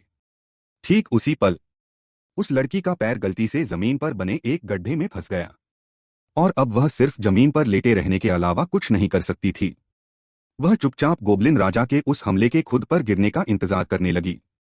इस पल उसे ऐसा महसूस हुआ मानो समय की रफ्तार बेहद धीमी हो गई हो। वह अभी यहां इस तरह नहीं मर सकती थी। उसके पास अभी भी एक बड़ा और महत्वपूर्ण मिशन था जिसे पूरा करना बाकी था। ठीक उसी समय मेरी परछाई एक तोप के गोले की तरह रफ्तार से आगे बढ़ी और तेजी से मेरे करीब आई। उस भूतिया लड़की के पास पहुंचते ही मैंने सीधे एक जोरदार घूंसा मारा और उन दोनों गुप्त हथियारों को हवा में ही उड़ा दिया। यह नजारा देखकर गोब्लिन राजा गुस्से से पूरी तरह पागल हो उठा। तुमने वास्तव में मेरे हमले को दूर फेंक दिया। तुम कमीने कमीने। मैं हंसा। तुम गाली दो, जितनी चाहो गाली दो। गाली देने के बाद तुम मेरे कंकाल सैनिक बन जाओगे। इस समय भूत का छोटा सा चेहरा लाल हो गया और उसने मुझे धन्यवाद कहा। अचानक मैंने भूत जाति के विशिष्ट पैर देखे और उससे पूछा कि क्या वह भूत जाति का है। भूत जाति 120 मंजिल पर रहने वाली एक शक्तिशाली जाति है, लेकिन मुझे यह जानकर उत्सुकता हुई कि उन्हें पहली मंजिल जैसी इतनी निचली जगह पर नहीं होना चाहिए था। भूत राजकुमारी के प्रकट होने से मुझे थोड़ी शर्मिंदगी महसूस हुई। क्या ऐसा हो सकता है कि 120 मंजिल पर कुछ हुआ हो? अचानक गोब्लिन राजा की एक दहाड़ ने मेरे विचारों को बाधित कर दिया और मेरे पास उस भूत समूह की परवाह करने का समय नहीं था। मैंने उससे कहा कि वह जल्दी से यहां से चली जाए, नहीं तो अगर कुछ हो गया तो मैं इसकी गारंटी नहीं लेता। एक झटके में गोब्लिन ने अपना बड़ा हाथ लहराया और सीधे 2 छोटे गोब्लिनों का खून सोख लिया। जिस गोब्लिन का खून उसने सोखा उसका शरीर तुरंत सूज गया। फिर दोनों गोब्लिनों को गोब्लिन राजा ने हैंड ग्रेनेड की तरह फेंक कर धमाका कर दिया। अच्छा हुआ कि मैंने समय रहते बचाव कर लिया, नहीं तो अगर उसने मुझे मार दिया होता तो मैं भी सुरक्षित नहीं बच पाता। हालांकि गोब्लिन राजा की एक घातक कमजोरी है, वह यह कि उसकी गति बहुत धीमी है। मेरे सामने तो वह बिल्कुल कचरा है। यह देखकर कि मेरा मुक्का करीब आ रहा है, गोब्लिन ने अविश्वास से अपनी आंखें फाड़ लीं। एक जोरदार आवाज के साथ मैंने सीधे गोब्लिन की ठुड्डी पर एक मुक्का मारा। उस मुक्के की शॉकवेव इतनी तेज थी कि वह साफ दिखाई दे रही थी। गोब्लिन मेरे मुक्के से दूर फिनका और साथ ही सोच रहा था कि पहली मंजिल के खिलाड़ी में इतनी शक्तिशाली युद्ध क्षमता कैसे हो सकती है। हालांकि इससे पहले कि वह संभल पाता, मेरा शरीर फिर से उसकी आंखों के सामने आ गया। गोब्लिन राजा को भी समझ आ गया था कि वह निश्चित रूप से मेरा मुकाबला नहीं कर सकता, तो अब केवल उसी चाल का उपयोग किया जा सकता है। इस समय उसने दहाड़ते हुए कहा, हे मृत्यु के स्वामी शैतान, कृपया उसका उद्धार करो। उसी समय गोब्लिन के पीछे खून के कुंड में एक गड़गड़ाहट हुई और फिर उस कुंड का खून इस तरह बढ़ा जैसे उसकी आंखें हों और उसने मेरी बाह को कसकर जकड़ लिया। इसके तुरंत बाद वह खून का कुंड एक गहरे लाल रंग के राक्षस में बदल गया, जिसने मेरे शरीर को हवा में कसकर जकड़ लिया। उस खून जैसे लाल राक्षस कठपुतली को देखकर मुझे आश्चर्य हुआ। गोब्लिन राजा की इस ताकत के साथ वह इतने उच्च स्तर के समन किए गए जीव को कैसे बुला सकता है? जब तक मैं समझ पाता, उस समन किए गए जीव ने मेरे शरीर को जमीन पर पटक दिया। पूरा महल थोड़ा सा हिलने लगा। गोब्लिन राजा इस समय हंसते हुए बोला, तुम बहुत घमंडी बन रहे थे, अब तुम्हें मेरी ताकत का अंदाजा हो गया होगा। इस समय मेरे नीचे गिरने से एक बहुत बड़ा गड्ढा बन चुका था। गोब्लिन राजा ने दावा किया कि उसने अवतरण तकनीक का उपयोग किया है। हालांकि गोब्लिन राजा के मुंह से अवतरण तकनीक शब्द सुनकर मुझे गुस्से से कंपकंपी छूटने लगी। मेरे सामने अवतरण तकनीक का नाम लेने की हिम्मत की। सचमुच इसे नहीं पता कि मौत कैसे लिखी जाती है। कुछ ही पलों में मेरी मरे हुए सैनिकों की सेना तेजी से उस राक्षस की ओर बढ़ी। मैं गोब्लिन राजा को दिखाना चाहता हूं कि असली अवतरण तकनीक क्या होती है। इसी पल में वे कुछ गोब्लिन एक बैंगनी ऊर्जा में बदलकर उस राक्षस के शरीर में समा गए। जल्द ही उस राक्षस का शरीर धीरे धीरे तड़पने लगा। इसके तुरंत बाद मांस के फटने की आवाजें आने लगीं। मेरे कुछ गोब्लिन राजा के सैनिकों ने उस राक्षस को पूरी तरह से खत्म कर दिया था। यह नजारा देखकर गोब्लिन राजा पूरी तरह से डर गया। उसने कभी नहीं सोचा था कि अवतरण तकनीक को कोई इतनी आसानी से नष्ट कर देगा। इस समय जब उसने फिर से मेरी तरफ देखा तो अचानक उसे एक भ्रम हुआ, जैसे कि मरे हुए लोगों का राजा नरक से वापस आ गया हो और अपने मरे हुए योद्धाओं के साथ मानव संसार को तहस-नहस कर रहा हो। अब मुझे थोड़ी उत्सुकता हो रही है, क्योंकि गोब्लिन राजा भले ही एक बॉस राक्षस हो, सामान्य नियमों के अनुसार क्रिम्सन कठपुतली को उसके द्वारा समन किया जाना असंभव था। इसके पीछे निश्चित रूप से कुछ और मौजूद है। अचानक मेरे पीछे मृत्यु के स्वामी शैतान के आश्चर्यचकित होने का इंटरफेस दिखाई दिया। मैंने अंदाजा लगा लिया कि यह उसी का काम था। बुएन बुएन ने सिर हिलाया। जिससे पास ही मौजूद सभी बुराइयों के शिखर ने उसे बहुत हिकारत से देखा कि उसने अपने अधीनस्थों से इंसानों की जिंदगी को एक जाल के रूप में इस्तेमाल करवाया। बहुत पहले ही मैंने इस मृत्यु के स्वामी शैतान पर ध्यान दिया था। जब मैं पहले नेक्रोमेंसर मरे हुओं को जगाने वाला बना था, तब उसने मेरी शक्ति के प्रति उत्सुकता दिखाई थी। नतीजतन अभी उसने मुझे तुम्हारे अनुयायी से लड़ते हुए देखा, तो उसने उसके द्वारा समन की गई क्रिम्सन कठपुतली की मदद से मेरी ताकत को परखने की कोशिश की। सही कहा ना? मैंने फिर से गोब्लिन राजा की तरफ देखा। वह तो बस एक बेचारा और तुच्छ कठपुतली था, जो मूर्खों की तरह दूसरों के इशारों पर नाच रहा था। लेकिन कौन जानता था कि यह गोब्लिन राजा अभी भी चिल्ला रहा है और दावा कर रहा है कि मृत्यु का देवता मुझसे हिसाब चुकता करेगा। मैंने अपना बड़ा हाथ लहराया और अपनी गोब्लिन सेना को आगे बढ़ने का आदेश दिया। अगर तुम में हिम्मत है तो उस मृत्यु के शैतान को मेरे पास भेजो। मैं देखता हूं कि वह मरता है या मैं। जल्द ही गोब्लिन राजा को मेरी मरे हुए सैनिकों की सेना ने काबू में कर लिया। वह अभी भी अपने पुराने अधीनस्थों को जगाने का प्रयास कर रहा था। जैसे ही मैंने अपनी हथेली ऊपर उठाई, गोब्लिन राजा का शरीर भी धीरे धीरे हवा में तैरने लगा। वास्तव में गोब्लिन राजा को खुश होना चाहिए। 600वीं मंजिल के एक शक्तिशाली योद्धा के रूप में मैंने उसके साथ इतनी देर तक खेला। उसे इस मौत पर गर्व होना चाहिए। फिर मैंने अपना सिर थोड़ा घुमाया और मृत्यु के देवता के इंटरफेस विंडो की तरफ देखा। मैंने उसे चेतावनी दी कि अगर उसने आज की तरह फिर कभी मेरी परीक्षा लेने की कोशिश की, तो मैं उसे इसकी भारी कीमत चुकाने पर मजबूर कर दूंगा। बोन जोर से हंसा और उसने मुझसे पूरी तरह संतुष्ट होने का संकेत दिया। इसके बाद मैंने अपनी मुट्ठी भींची और सीधे गोब्लिन राजा के शरीर को कुचल कर रख दिया। मैंने जो कीमत की बात की थी, वही गोब्लिन राजा का हश्र हुआ। मैं देखना चाहता हूं कि यह मृत्यु का देवता अब आगे मुझसे उलझने की हिम्मत करता है या नहीं। गोब्लिन राजा के मरने के बाद मैंने उसकी आत्मा को पकड़ लिया। मैं उसकी आत्मा को इस तरह भागने नहीं दे सकता था। इसके तुरंत बाद मैंने उसे दबाया और मरोड़ा और उसकी आत्मा को एक गोले का रूप दे दिया। यह मरे हुए लोगों के राजा का एक और कौशल आत्मा की गोली बनाना है। इसका उपयोग पकड़ी गई आत्माओं को एक गोल गोली में बदलने के लिए किया जाता है, ताकि उन्हें आसानी से निगला जा सके। एक गटकने की आवाज के साथ मैंने बिना किसी संकोच के गोब्लिन राजा को निगल लिया। लेकिन गोब्लिन राजा को निगलने के बाद मुझे बहुत घृणा हुई, क्योंकि उसने मुझे जो बढ़त दी वह बेहद कम थी, न होने के बराबर। यह मेरी कल्पना से भी 10,000 गुना ज्यादा कचरा था। अचानक अवशोषण की प्रक्रिया के दौरान मैंने एक लड़की को मुझे पुकारते हुए सुना।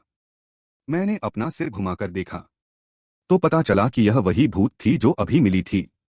वह मुझे धन्यवाद देने के लिए विशेष रूप से वापस भी आया और उसने बड़े ही परिचित अंदाज में अपना परिचय देना शुरू कर दिया। वह भूत प्रेत ओनी वंश का एक वंशज है। मैंने उससे कहा कि मुझे धन्यवाद देने की कोई आवश्यकता नहीं है। वैसे भी मैंने तो बस चलते चलते उसकी मदद कर दी थी। लेकिन वह अपनी जिद पर अड़ा रहा।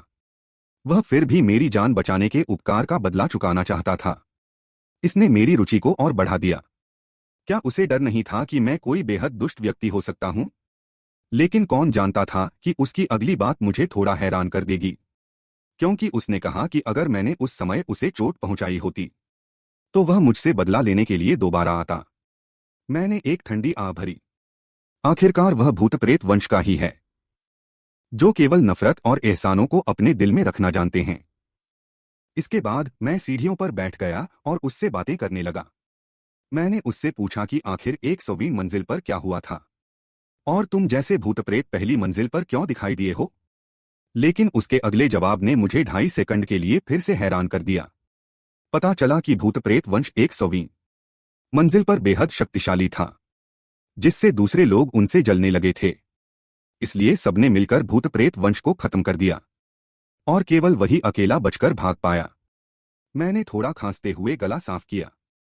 यकीनन यह उन 4 शाही वंशों की ही चाल थी। केवल उनमें ही इतनी हिम्मत थी कि वे सीधे भूत प्रेत वंश पर हमला कर सकें।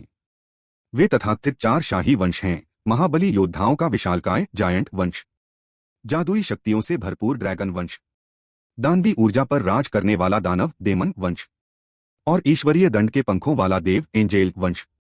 ये 4 उच्च प्रजातियां इस पूरी मीनार पर राज करती हैं। लेकिन मुझे लगता है कि मामला उतना सरल नहीं है जितना मैं सोच रहा हूं। निश्चित रूप से इसके पीछे कोई और ताकत भी काम कर रही है। शायद मेरा दुश्मन 9 स्टार्स भी इसमें शामिल हो सकता है। जैसे ही मुझे 9 स्टार्स के उन लोगों का ख्याल आता है, गुस्से के मारे मेरे दांत किटकिटाने लगते हैं। मेरा मन करता है कि मैं उन्हें एक ही बार में चबा जाऊं। फिर मैं खड़ा हुआ और वहां से जाने के लिए तैयार हो गया और उस छोटे भूत को अपने रास्ते जाने के लिए कहा। लेकिन शियाली ने कहा कि वह मेरे पीछे आना चाहता है और भविष्य में निश्चित रूप से उसकी जरूरत पड़ेगी। मैंने उस पर एक नजर डाली। भले ही यह भूत अभी उम्र में काफी छोटा है, लेकिन भविष्य में यह एक शक्तिशाली साथी बन सकता है। फिर मैंने उससे बड़ी गंभीरता से कहा कि मुझे भविष्य में बहुत सी मुश्किलों का सामना करना पड़ेगा और मेरे पास तुम्हारी रक्षा करने का बिल्कुल समय नहीं होगा।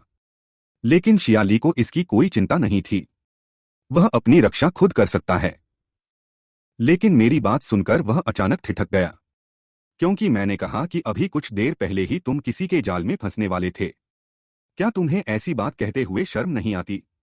शियाली केवल यही कह पाया कि वह बस एक पल के लिए लापरवाह हो गया था। भविष्य में ऐसी स्थिति दोबारा कभी नहीं आएगी। मैंने भी उसे अपने साथ आने की अनुमति दे दी। मैंने अपने कपड़ों पर एक नजर डाली। मुझे अपने कपड़े बदल लेने चाहिए, वरना इस तरह घूमने से मैं लोगों का ध्यान आकर्षित करूंगा। तभी मैंने अपना सिर घुमाया और गोब्लिन राजा के शरीर के ऊपर एक उपकरण इक्विपमेंट तैरता हुआ देखा। और यह उपकरण ठीक वही था जो मुझे चाहिए था। 10 मिनट बाद मैं शियाली को लेकर उस गोब्लिन के महल से बाहर आ गया। तभी मेरे सामने एक लहराती हुई बैंगनी गैस दिखाई दी और इसके तुरंत बाद बाल्हान का शरीर उसमें से धीरे धीरे बाहर निकल आया और उसके पीछे कई मरे हुए अनडेड सैनिक भी चल रहे थे। जो काम मैंने उसे पहले सौंपा था वह उसने सफलतापूर्वक पूरा कर लिया था। शियाली अजनबी को देखकर थोड़ा शर्मा गया और मुझसे पूछने लगा कि यह दादाजी कौन हैं। अब बाल्हान के हैरान होने की बारी थी कि आखिर एक छोटा सा बच्चा उसे कैसे देख पा रहा था। उसने शियाली को देखते हुए मन ही मन दांतों तले उंगली दबा ली। ऐसा लगता है कि उसने गलत इंसान को नहीं चुना था। इस भूत में निश्चित रूप से कुछ खास बात है। अचानक मेरे दिमाग में एक शरारती विचार आया कि क्यों न सीधे इसको यहीं मार दिया जाए और इसे अपनी मरे हुए सैनिकों की सेना में शामिल कर लिया जाए। लेकिन फिर सोचा कि अभी यह सही समय नहीं है, क्योंकि यह मुझे अपना रक्षक मानता है। तो क्यों न मैं इसे अपने साथ रखकर थोड़ी ट्रेनिंग दे दूं। तभी एक टिंग की आवाज आई और मेरा सिस्टम इंटरफेस फिर से सामने आ गया। उस पर लिखा था मॉन्स्टर हॉर्ड अटैक मिशन। आप गोब्लिन राजा को हराकर राक्षसों के सामूहिक हमले को शुरू कर सकते हैं। चेतावनी, यदि आप मिशन स्वीकार करते हैं तो पहली मंजिल के सभी क्षेत्रों से सेफ मोड हटा दिया जाएगा। मैं ठहाका मारकर हंस पड़ा। मैं इसी का तो इंतजार कर रहा था, वरना मैं इतनी मेहनत करके गोब्लिन राजा को क्यों मारता। यह देखकर कि मैं राक्षसों के सामूहिक हमले की खबर जारी करने वाला हूं, यहां तक कि बाल्हान और शियाली भी अपनी आंखें फाड़कर देखने लगे। मैं धीरे से मुस्कुराया। तुम लोग डर तो नहीं गए ना? उसी समय कई देवताओं और राक्षसों ने मेरे इस कदम को बहुत जल्दबाजी भरा बताते हुए मेरी निंदा की। एकमात्र व्यक्ति जिसे मुझ में रुचि थी वह था मृत्यु का देवता, डेमन ऑफ डेथ। उसने कहा कि अगर मैं इसे पूरा करने में सफल रहा तो वह मुझे एक इनाम देगा। एक क्लिक की आवाज के साथ मैंने सीधे यस पर क्लिक कर दिया। इसके बाद सिस्टम ने सूचित किया कि मैंने राक्षसों का सामूहिक हमला शुरू कर दिया है और सभी सेफ मोड पूरी तरह से हटा दिए गए हैं। एक ही पल में पहली मंजिल पर मौजूद सभी लोगों के बीच कानाफूसी होने लगी कि आखिर वह कौन सा शैतान है जिसने राक्षसों का सामूहिक हमला शुरू कर दिया है। इस बार वे शायद अपने कई लोगों को खो देंगे। उन्हें जल्दी से पहली मंजिल से बाहर निकलने का रास्ता खोजना होगा, क्योंकि एक बार सामूहिक हमला शुरू हो जाने के बाद वे चाहकर भी वहां से नहीं जा पाएंगे। कुछ लोगों ने तो अपने साथियों को भी छोड़ दिया, अपने मिशन की प्रगति की परवाह किए बिना। वे सीधे वहां से भागने की तैयारी करने लगे। तभी एक जोरदार धमाका हुआ। दूर जंगल में एक विशाल टेलीपोर्टेशन कड़ा फॉर्मेशन दिखाई दिया, जिसने सभी का ध्यान अपनी ओर खींच लिया। उसमें से एक गोब्लिन धीरे धीरे बाहर निकला, लेकिन उसके ठीक पीछे हजारों लाखों गोब्लिन एक एक करके उसमें से बाहर भागने लगे। यह देखकर उन सभी के होश उड़ गए। अब वे चाहकर भी यहां से नहीं जा सकते थे। ठीक उसी समय आसमान में एक और जादुई कड़ा प्रकट हुआ और उसके साथ ही एक आवाज गूंजी, तुम सब मेरे रास्ते से हट जाओ। मेरी आकृति धीरे धीरे हवा में साफ दिखने लगी। मैंने उन सभी को यहां से दूर रहने के लिए कहा और चेतावनी दी कि कोई भी किसी राक्षस को नहीं मारेगा। अगर किसी ने मेरे आदेश की अवज्ञा करने की हिम्मत की तो मैं सबसे पहले उसे ही मौत के घाट उतारूंगा। फिर हम तीनों पीछे खड़े लोगों की परवाह किए बिना सीधे गोब्लिन सेना की ओर बढ़ने लगे। उसी पल मैंने दर्जनों गोब्लिनों को सम्मन आह्वान किया ताकि वे पहली लहर का सामना कर सकें। समझदार लोगों ने पहले ही पहचान लिया था कि मेरा मुख्य पेशा अनडेड मोनार्क मरे हुओं का राजा का है, लेकिन वे इस बात से हैरान थे कि आखिर कैसे। मैंने पहली ही मंजिल पर अपनी क्लास बदल ली, जॉब चेंज कर लिया। जल्द ही दोनों तरफ की गोब्लिन सेनाएं आमने सामने होने वाली थीं। एक महायुद्ध बस शुरू होने ही वाला था और मैं बिना किसी घबराहट के सभी गोब्लिनों के आगे खड़ा था। अभी मेरे मैदान में उतरने का समय नहीं आया था। पास ही खड़े शियाली ने अचानक मुझसे पूछा। वह भी स्लेयर हत्यारे की उपाधि को चुनौती देना चाहता था और जानना चाहता था कि क्या ऐसा करना संभव है। मैं धीरे से मुस्कुराया। तो फिर तुम्हें अपनी गति बढ़ानी होगी, क्योंकि मेरे मरे हुए सैनिकों की वह टुकड़ी आपका ज्यादा देर इंतजार नहीं करेगी। मेरी अनुमति देखने के बाद शियाली भी शांति से मुस्कुराया। वह गॉब्लिनों को मारने के लिए अपने खुद के तरीके का इस्तेमाल करेगा। उसकी गति मुझसे धीमी नहीं होगी। अगला उसके सामने एक हल्के लाल रंग की जादुई शक्ति का संघनन हुआ। यह विशेष रूप से उन्हीं वंश का आयामी स्थान है। एक कड़कड़ाती आवाज के साथ शियाली ने आयामी स्थान से निकाली गई लंबी तलवार को कसकर पकड़ लिया। उसकी आंखें बेहद ठंडी और उदासीन थीं। तभी ठीक शियाली के सामने एक मूर्ख गॉब्लिन दौड़कर उसके सामने आ गया। शियाली की नजरें तेज थीं। एक कड़कड़ाती आवाज के साथ तलवार म्यान से बाहर आ गई। जब गॉब्लिन खुद मरने आया है तो मैं उसकी यह इच्छा पूरी कर देता हूं। बस एक धमाके की आवाज सुनाई दी। तलवार की आत्मा हवा में थोड़ा कांप उठी। एक ही बार में गॉब्लिन का सिर धड़ से अलग हो गया। मैंने शियालिन की पीठ की ओर देखा और थोड़ा अंदाजा लगाया कि यह तलवार कोई साधारण तलवार नहीं है। उसका तलवार चलाने का तरीका किसी नौसिखिए जैसा बिल्कुल नहीं था। इससे मेरे दिल में एक बुरा एहसास होने लगा। मुझे शक है कि ओनी वंश पर हमला करने वाले लोगों का असली निशाना शियाली ही है। मैंने अपने पीछे लोगों के एक समूह को मुझे कोसते हुए सुना। पीछे मुड़कर देखा तो 3 लोग मेरे पीछे खड़े थे। उनमें से एक ने मुझसे सवाल किया कि मैं राक्षसों के झुंड से हमला क्यों करवा रहा हूं। यह दृश्य मुझे बहुत मजाकिया लगा। तुम होते कौन हो, मुझसे इस तरह बात करने की हिम्मत करने वाले? तभी उस नीच आदमी ने अपने अंगूठे से अपनी ओर इशारा किया। क्या तुमने कभी व्हाइट लाइट डेवोरिंग गिल्ड के बारे में सुना है? और मैं उसी का एक सदस्य हूं। इससे मैं थोड़ा उलझन में पड़ गया। व्हाइट लाइट डेवोरिंग, यह छोटा सा गिल्ड, ऐसा लगता है मैंने कभी इसके बारे में नहीं सुना। फिर उस आदमी ने मुझे समझाना शुरू किया। व्हाइट लाइट गिल्ड तो बहुत प्रसिद्ध है, जो 9 स्टार पेरू भाई भन के नेतृत्व वाला सेक्रेड किंगडम गिल्ड है। तुम्हें यह भी नहीं पता? तुम वाकई बहुत अज्ञानी हो। मेरे चेहरे के हाव भाव तुरंत गुस्से की चरम सीमा पर पहुंच गए। क्या तुमने अभी पेरू भाई भन का नाम लिया? लेकिन वह आदमी अभी भी खुद पर गर्व कर रहा था। यह सोचकर कि मैं पेरू भाई भन का नाम सुनकर हैरान रह गया हूं। इस समय वह आदमी मौत के कगार पर मंडरा रहा था और यहां तक कि मुझे अपने गिल्ड में शामिल करने की कोशिश भी कर रहा था।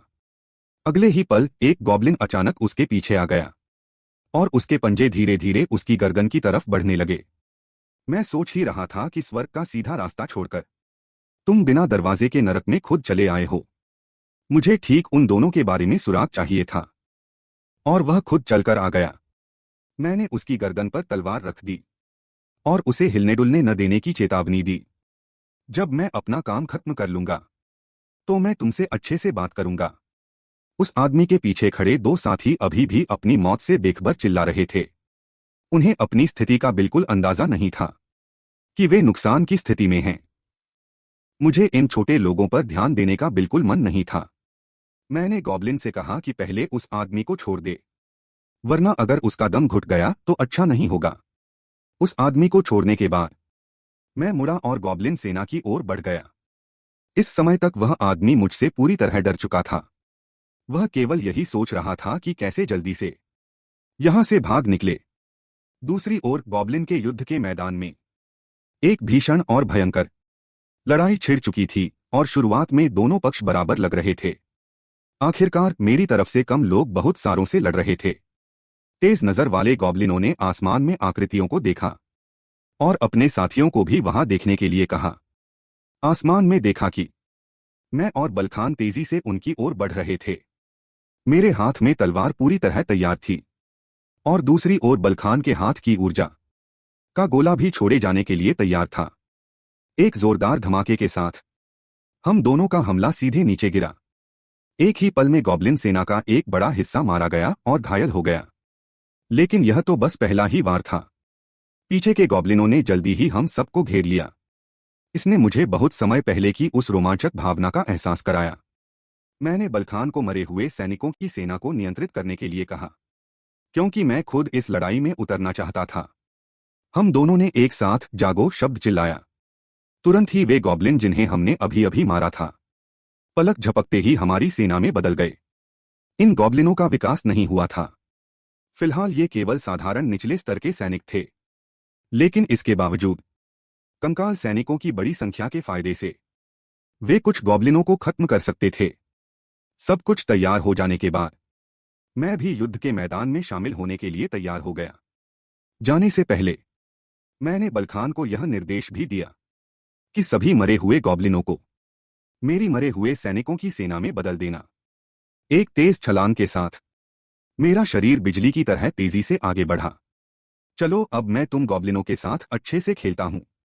मेरे युद्ध के मैदान से लगातार धमाकों की आवाजें आ रही थीं और गॉब्लिन मेरे हाथों बड़ी आसानी से मारे जा रहे थे।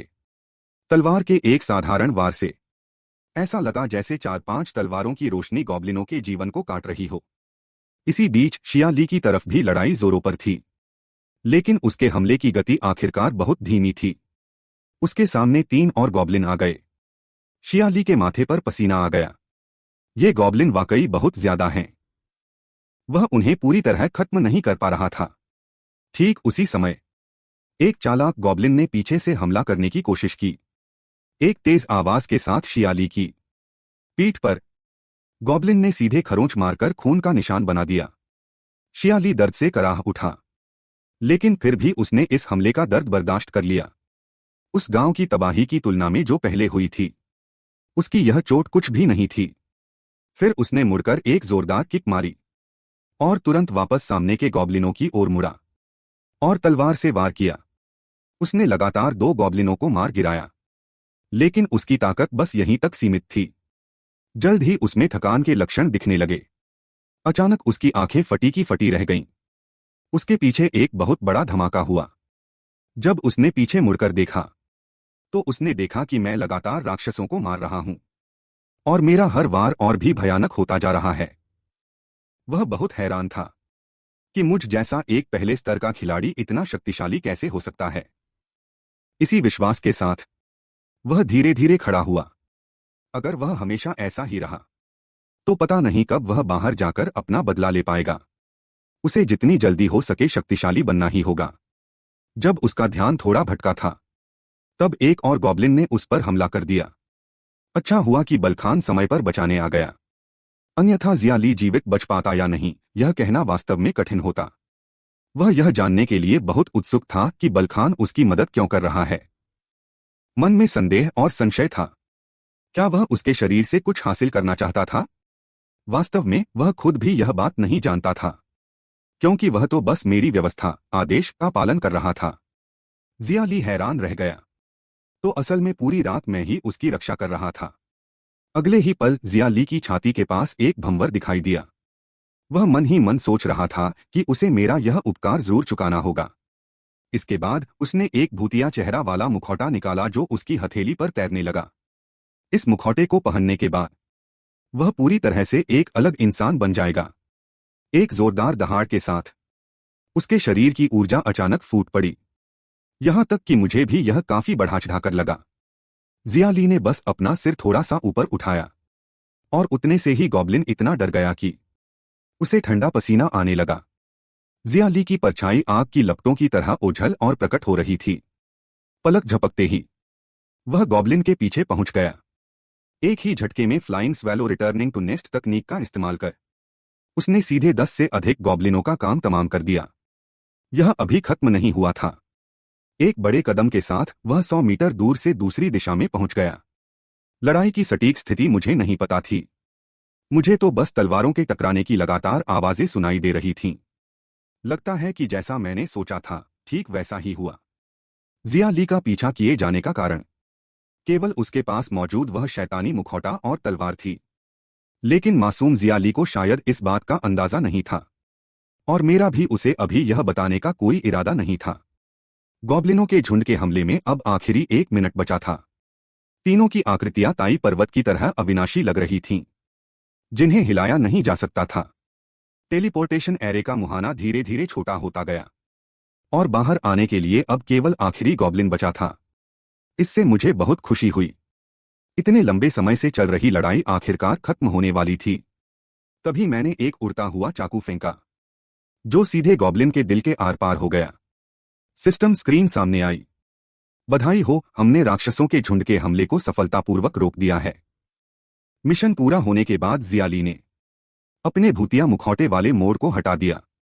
मैंने आगे बढ़कर जिया ली को सहारा दिया और उससे कहा कि वह यहां न गिरे। अभी तो असली खेल शुरू ही हुआ है। अगर वह यहां गिर गया तो यह बहुत बड़े अफसोस की बात होगी। इसके तुरंत बाद सिस्टम ने दिखाया कि राक्षसों के झुंड का हमला पार कर लिया गया है। योगदान रैंकिंग में पहले, दूसरे और तीसरे स्थान वालों को पुरस्कार मिलेगा। हम तीनों ने मिलकर कुल 2500 गॉब्लिनों को मार गिराया था, और मैंने गॉब्लिन स्लेयर की उपाधि भी हासिल कर ली थी। सभी में +5 की बढ़ोतरी हुई। योगदान अंक +500 बढ़ गए। हालांकि पुरस्कार बहुत ज्यादा नहीं था, लेकिन उपलब्धि का यह इनाम भविष्य में मिलने वाले सभी अंकों पर लागू होगा। अगर मैं सभी कौशलों में महारत हासिल कर लूं, तो इस अंक का प्रभाव असीमित रूप से बढ़ जाएगा। मैंने और जिया ली ने इस बार क्रमशः सामूहिक हमले में पहला और दूसरा स्थान हासिल किया था। यहां तक कि मृत आत्मा बलखान को भी तीसरा स्थान मिला था। मैंने सीधे बलखान से अपना पुरस्कार मुझे देने को कहा। आखिरकार उसे इस चीज की कोई जरूरत नहीं थी। इस बार जिया ली भी अपना पुरस्कार मुझे देना चाहता था। इसे भविष्य की देखभाल की फीस मान लिया जाए। मैंने उसे ध्यान से देखा। मैं उसके मन की छोटी सी योजना को भांपना चाहता था। फिर भी मैंने उसे मना कर दिया, क्योंकि मुझे अतीत में धोखा मिला था। इसलिए मैं किसी पर भी भरोसा नहीं करता, जब तक जिया ली कोई ऐसा काम न कर दे जो मुझे पूरी तरह आश्वस्त कर दे। तब तक वह मुझसे भरोसे की उम्मीद न रखे। जिया ली की आंखें झुक गईं। उसने एक बहुत ही महत्वपूर्ण निर्णय ले लिया था। अगले ही पल उसके हाथ में स्थानिक स्पेशियल ऊर्जा की तरंगें जुटने लगीं। बलखान हैरान रह गया। उसे अंदाजा हो गया था कि जिया ली क्या करने जा रहा है। यह भूतिया लड़की अपने परिवार का खजाना मुझे सौंपने जा रही थी। यह तो भूतिया कबीले का अनमोल खजाना था। वह इसे किसी बाहरी व्यक्ति को देने जा रही थी। यह एक ऐसी चीज है जिसे कोई भूत अपने पूरे जीवन में केवल अपने जीवनसाथी को प्रपोज करते समय ही बाहर निकालता है। मैं भी स्वाभाविक रूप से इस चीज की ताकत को जानता था, और बेहद हैरान भी था।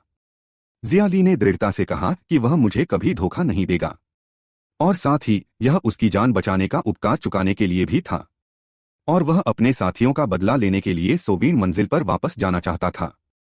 इससे पहले जिया ली का पूरा गांव पूरी तरह तबाह कर दिया गया था। केवल वही अकेला बचकर भाग पाया था। शायद वह दुनिया का आखिरी जीवित भूत था। उसकी आपबीती सुनने के बाद मैंने उसकी मदद करने का फैसला किया। मैंने खुशी खुशी मुखौटा और पुरस्कार स्वीकार कर लिया, लेकिन मुखौटा अस्थायी रूप से उसी के पास सुरक्षित रहेगा।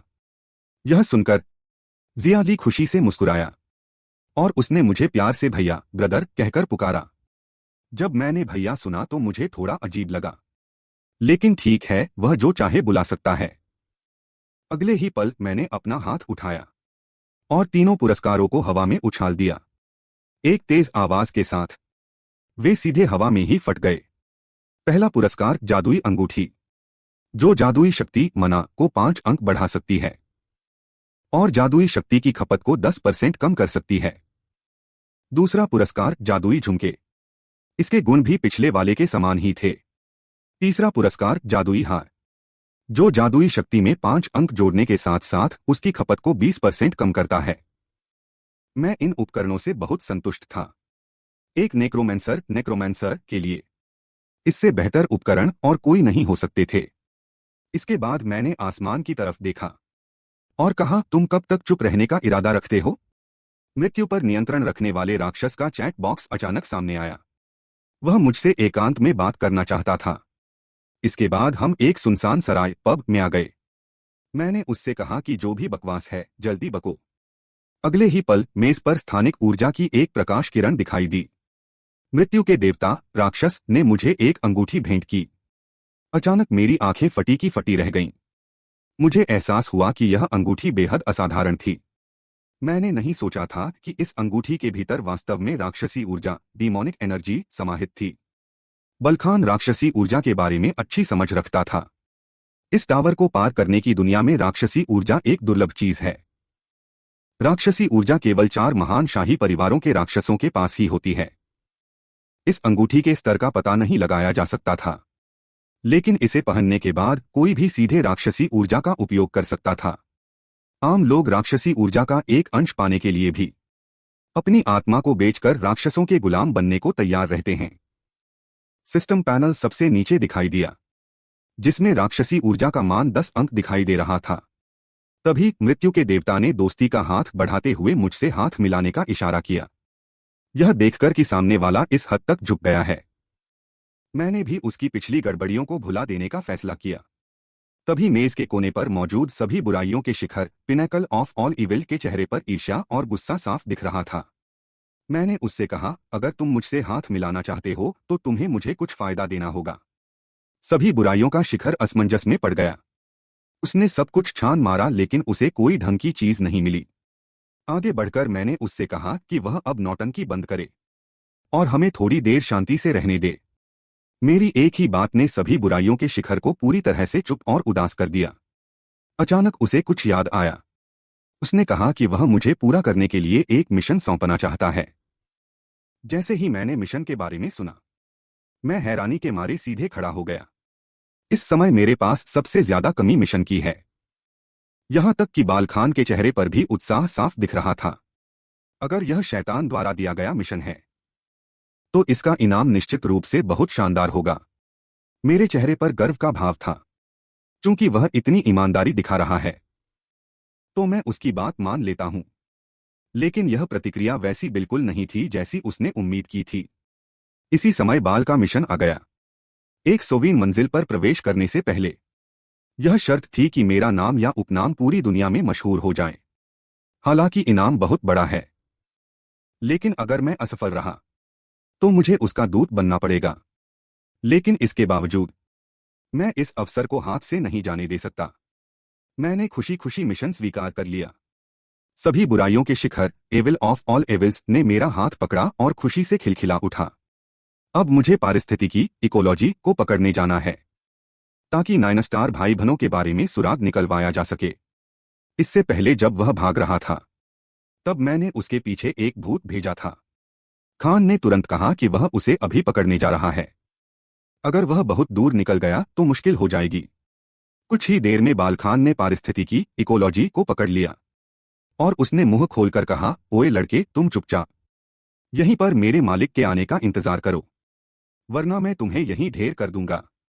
जब मैं वहां पहुंचा तो मैंने झटके से अपनी लंबी तलवार बाहर निकाली और तलवार को पारिस्थितिकी, इकोलॉजी के सिर के ठीक ऊपर दाईं ओर घोंप दिया ताकि वह अपनी सारी बातें सच सच उगल दे, वरना अगली बार तलवार सचमुच उसके सिर के आर पार होगी।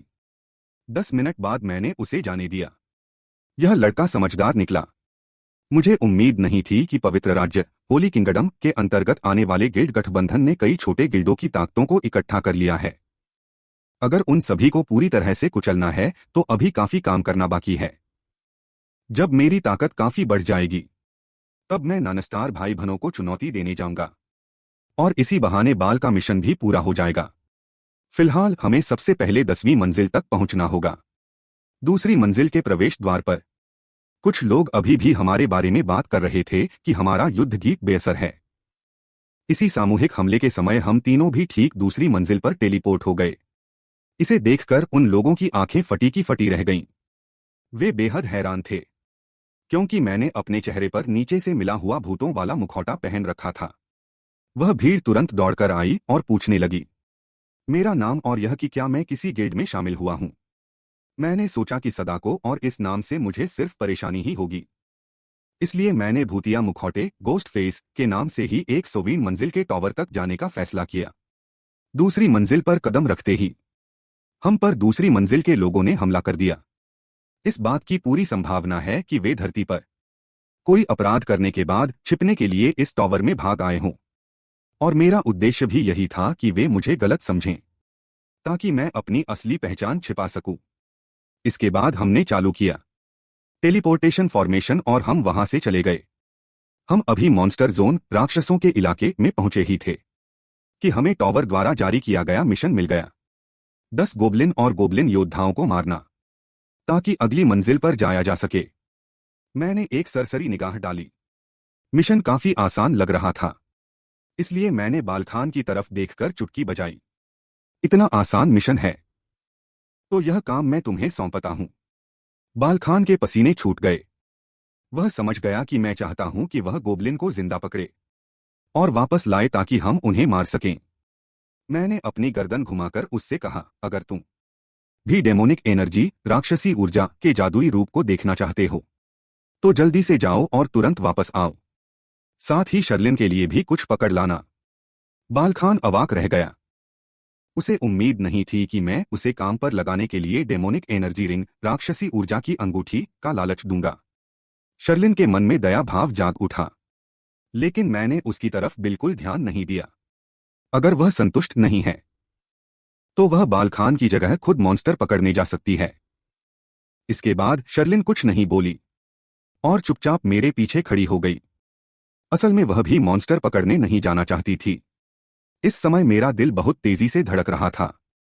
मुझे उम्मीद नहीं थी कि मुझे पहली ही मंजिल पर डेमोनिक एनर्जी मिल जाएगी। मैंने अपना हाथ आगे बढ़ाया और डेमोनिक रिंग से अचानक डेमोनिक एनर्जी का विस्फोट हुआ। एक कड़कड़ाहट की आवाज के साथ मेरे सीने के सामने बैंगनी रंग की आग का एक गोला भड़क उठा। तभी शर्लिन अचानक दौड़कर मेरे सामने आई और मुझसे सावधान रहने को कहा, क्योंकि हमारे बगल में सूखी घास के ढेर में एक गोबलिन हम पर नजरें गड़ाए बैठा था। गोबलिन ने एक तेज छलांग लगाई और सीधे मेरे सामने आ गया। मैंने मन में सोचा कि यह गोबलिन बिल्कुल सही समय पर आया है। मैं इसे आजमा सकता हूं। यह मेरा प्रयोग होगा। तभी मैंने अपना बड़ा हाथ हिलाया और उस आग को समेटकर एक फायरबॉल आग का गोला बना दिया और उसे सीधे तेजी से बाहर की ओर फेंक दिया। लेकिन गोबलिन ने अपना सिर एक तरफ करके उसे चकमा दे दिया। शर्लिन ने मन ही मन सोचा कि यह तो बुरा हुआ। उसे उम्मीद नहीं थी कि गोबलिन इस वार से बच निकलेगा।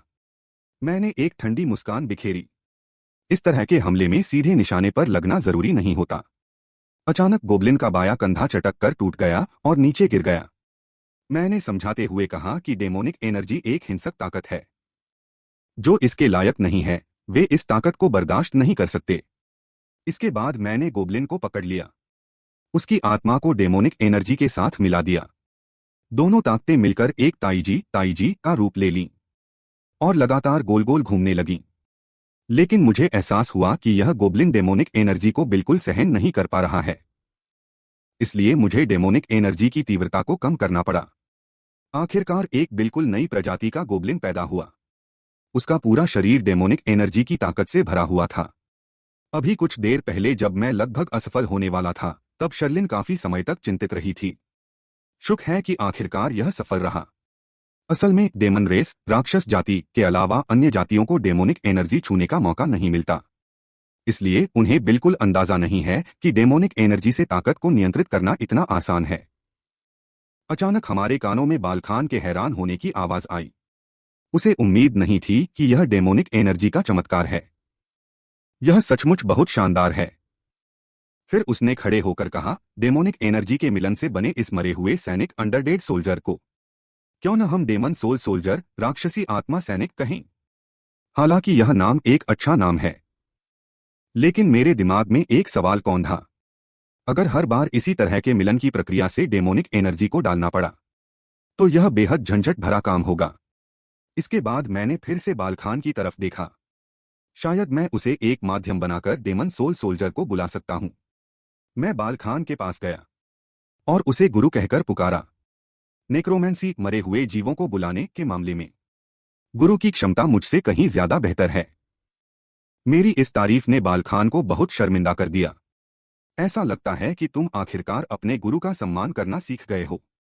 तभी अगले ही पल भारी मात्रा में डेमोनिक एनर्जी बालखान के चेहरे की तरफ झपटी। एक ही पल में उसका शरीर पूरी तरह से मेरे नियंत्रण में आ गया। मैंने शांत आवाज में कहा, मैं तुम्हारी आत्मा में डेमोनिक एनर्जी डालने जा रहा हूं और तुम्हें एक डेमन सोल सोल्जर में बदल दूंगा, ताकि तुम्हारे द्वारा बुलाए गए सैनिक भी डेमन सोल सोल्जर बन जाएं। बालखान का चेहरा पीला पड़ गया। आत्मा में डेमोनिक एनर्जी डालना बेहद दर्दनाक होता है। यह सदाको ज़ेनज़ी है, सचमुच एक पागल है। इससे पहले कि बालखान अपनी बात पूरी कर पाता, उसके शरीर से डेमोनिक एनर्जी का एक जोरदार विस्फोट हुआ। शर्लिन ने अपनी चिंता व्यक्त की, लेकिन मुझे इसकी कोई परवाह नहीं थी। पहला नेक्रोमेंसर इस थोड़ी सी राक्षसी ऊर्जा के कारण नहीं मरेगा। गिरता हुआ बलहान राक्षसी ऊर्जा के स्तंभ में गुस्से से चिल्ला रहा था। बाहर निकलने के बाद मुझे टुकड़ों टुकड़ों में फाड़ देने की बात कर रहा था। मैंने उसकी तरफ देखकर एक कुटिल मुस्कान दी। अगर उसमें मुझे खतरे में डालने की क्षमता होती तो मैं तो खुश हुए बिना नहीं रह पाता। इस समय इस जगह पर ऊर्जा बेकाबू होकर फट रही थी। राक्षसी ऊर्जा लगातार बलहान की आत्मा में समाती जा रही थी। कुछ ही देर में ऊर्जा गायब हो गई। बलहान अकेले हवा में तैर रहा था। उसके शरीर की ऊर्जा तो मुझसे भी कहीं अधिक थी। मैं अपनी उत्कृष्ट कृति की सराहना कर रहा था। सबसे शक्तिशाली राक्षस आत्मा राजा सैनिक। इस समय बलहान उस राक्षसी ऊर्जा के कारण और ऊर्जा के टॉर्चर से अपनी आधी जान गंवा चुका था। उसने मुंह खोलकर मुझसे कहा, झेंगजिहे, तुमने एक बहुत गंभीर गलती कर दी है। तभी उसने हाथ लहराते हुए ठहाका लगाया और कहा, मेरे शिष्य, तुमने एक ऐसा समन बीस्ट बना दिया है जो तुमसे भी अधिक शक्तिशाली है। एक अनडेड लॉर्ड के रूप में यही तुम्हारी सबसे बड़ी गलती है। मैं बलहान का मतलब बहुत अच्छी तरह समझता था। वह मेरे साथ एक बड़ा मुकाबला करना चाहता था। फिर मैंने चार्लीन का मुखौटा उठाया और अपने चेहरे पर लगा लिया। मैं भी बस किसी शक्तिशाली विरोधी की तलाश में था, ताकि इस मुखौटे की ताकत को आजमा सकूं। अब देखने से लगता है कि बलहान एक अच्छा विकल्प है। इस समय ट्रांसफॉर्म होने के बाद बलहान को लगा कि वह फिर से काबिल हो गया है। वह झेंगजिहे को फिर से चुनौती देना चाहता था, ताकि उसे उसकी औकात दिखा सके। मैं भी देखना चाहता था कि यह मुखौटा मेरी युद्ध क्षमता को कितना बढ़ा सकता है। बलहान ने पहले हमला शुरू किया। उसने राक्षस आत्मा सैनिकों का नया संस्करण समन किया। पलक झपकते ही एक राक्षस आत्मा सैनिक मेरी ओर जान लेने के लिए झपटा। एक कड़कड़ाती आवाज के साथ मेरी आंखें चमक उठीं। मैंने मुखौटे की शक्ति को सक्रिय कर दिया। चार्लीन हैरान रह गई। उसे लगा कि मुखौटा पहनने के बाद झेंगजिहे उसके खुद के इस्तेमाल से भी अधिक शक्तिशाली था। मुखौटे की शक्ति का उपयोग करने के बाद मैंने स्पष्ट रूप से महसूस किया कि राक्षस आत्मा सैनिक की गति धीमी हो गई है। मैंने आंखें उठाकर बलहान की ओर देखा। उसकी गति तो मानो कछुए से भी धीमी थी। 2 धमाकों की आवाज हुई। 3 राक्षस आत्मा सैनिक मेरे द्वारा तुरंत टुकड़े टुकड़े कर दिए गए। मैं रुका नहीं। एक सरसराहट के साथ आगे की ओर बढ़ता रहा। मेरी ताकत ने बलहान को डरा दिया। जब मैंने अपना मुक्का चलाया तो उसी समय उससे कहा, किसी समय मैं भी मृत्यु के सितारे के रूप में जाना जाने वाला व्यक्ति था। फिर एक जोरदार मुक्का सीधे बलहान के गाल पर लगा। सिर्फ एक मुक्के ने बलहान की लड़ने की क्षमता को खत्म कर दिया। मेरी आंखों में मजाक का भाव था।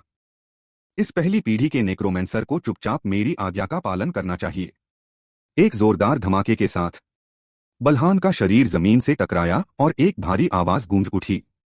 चार्लीन को इस तरह घबराया हुआ देखकर मैंने उससे कहा, लिन मुक्कों से घायल नहीं होने वाला है। बलहान भी मुझसे हार मान चुका था।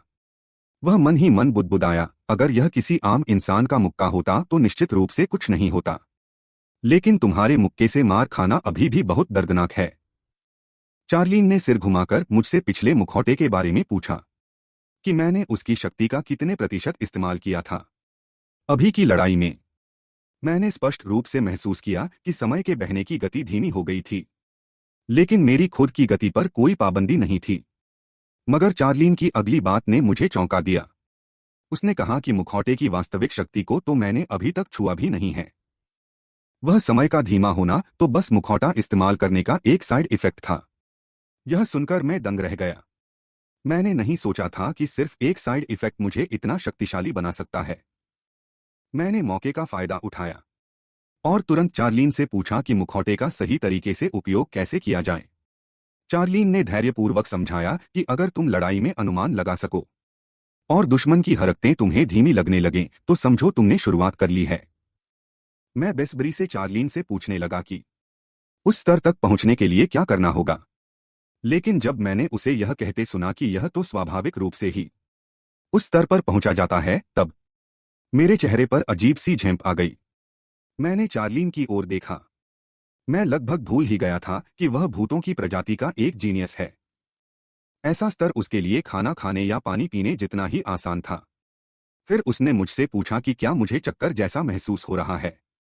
अगर पर्याप्त अभ्यास न करने वाले भूतों ने इसका उपयोग किया होता, विशेष क्षमता का उपयोग करने पर उन्हें चक्कर आने लगता। दालिन की बातें पूरी तरह से मेरे नाजुक दिल को ठेस पहुंचा रही थीं, क्योंकि मैंने तो विशेष क्षमता का उपयोग किया ही नहीं था। इसीलिए मुझे चक्कर या मतली महसूस नहीं हो रही थी। एक तरफ खड़ा बल्हान पूरी तरह से निराश हो चुका था।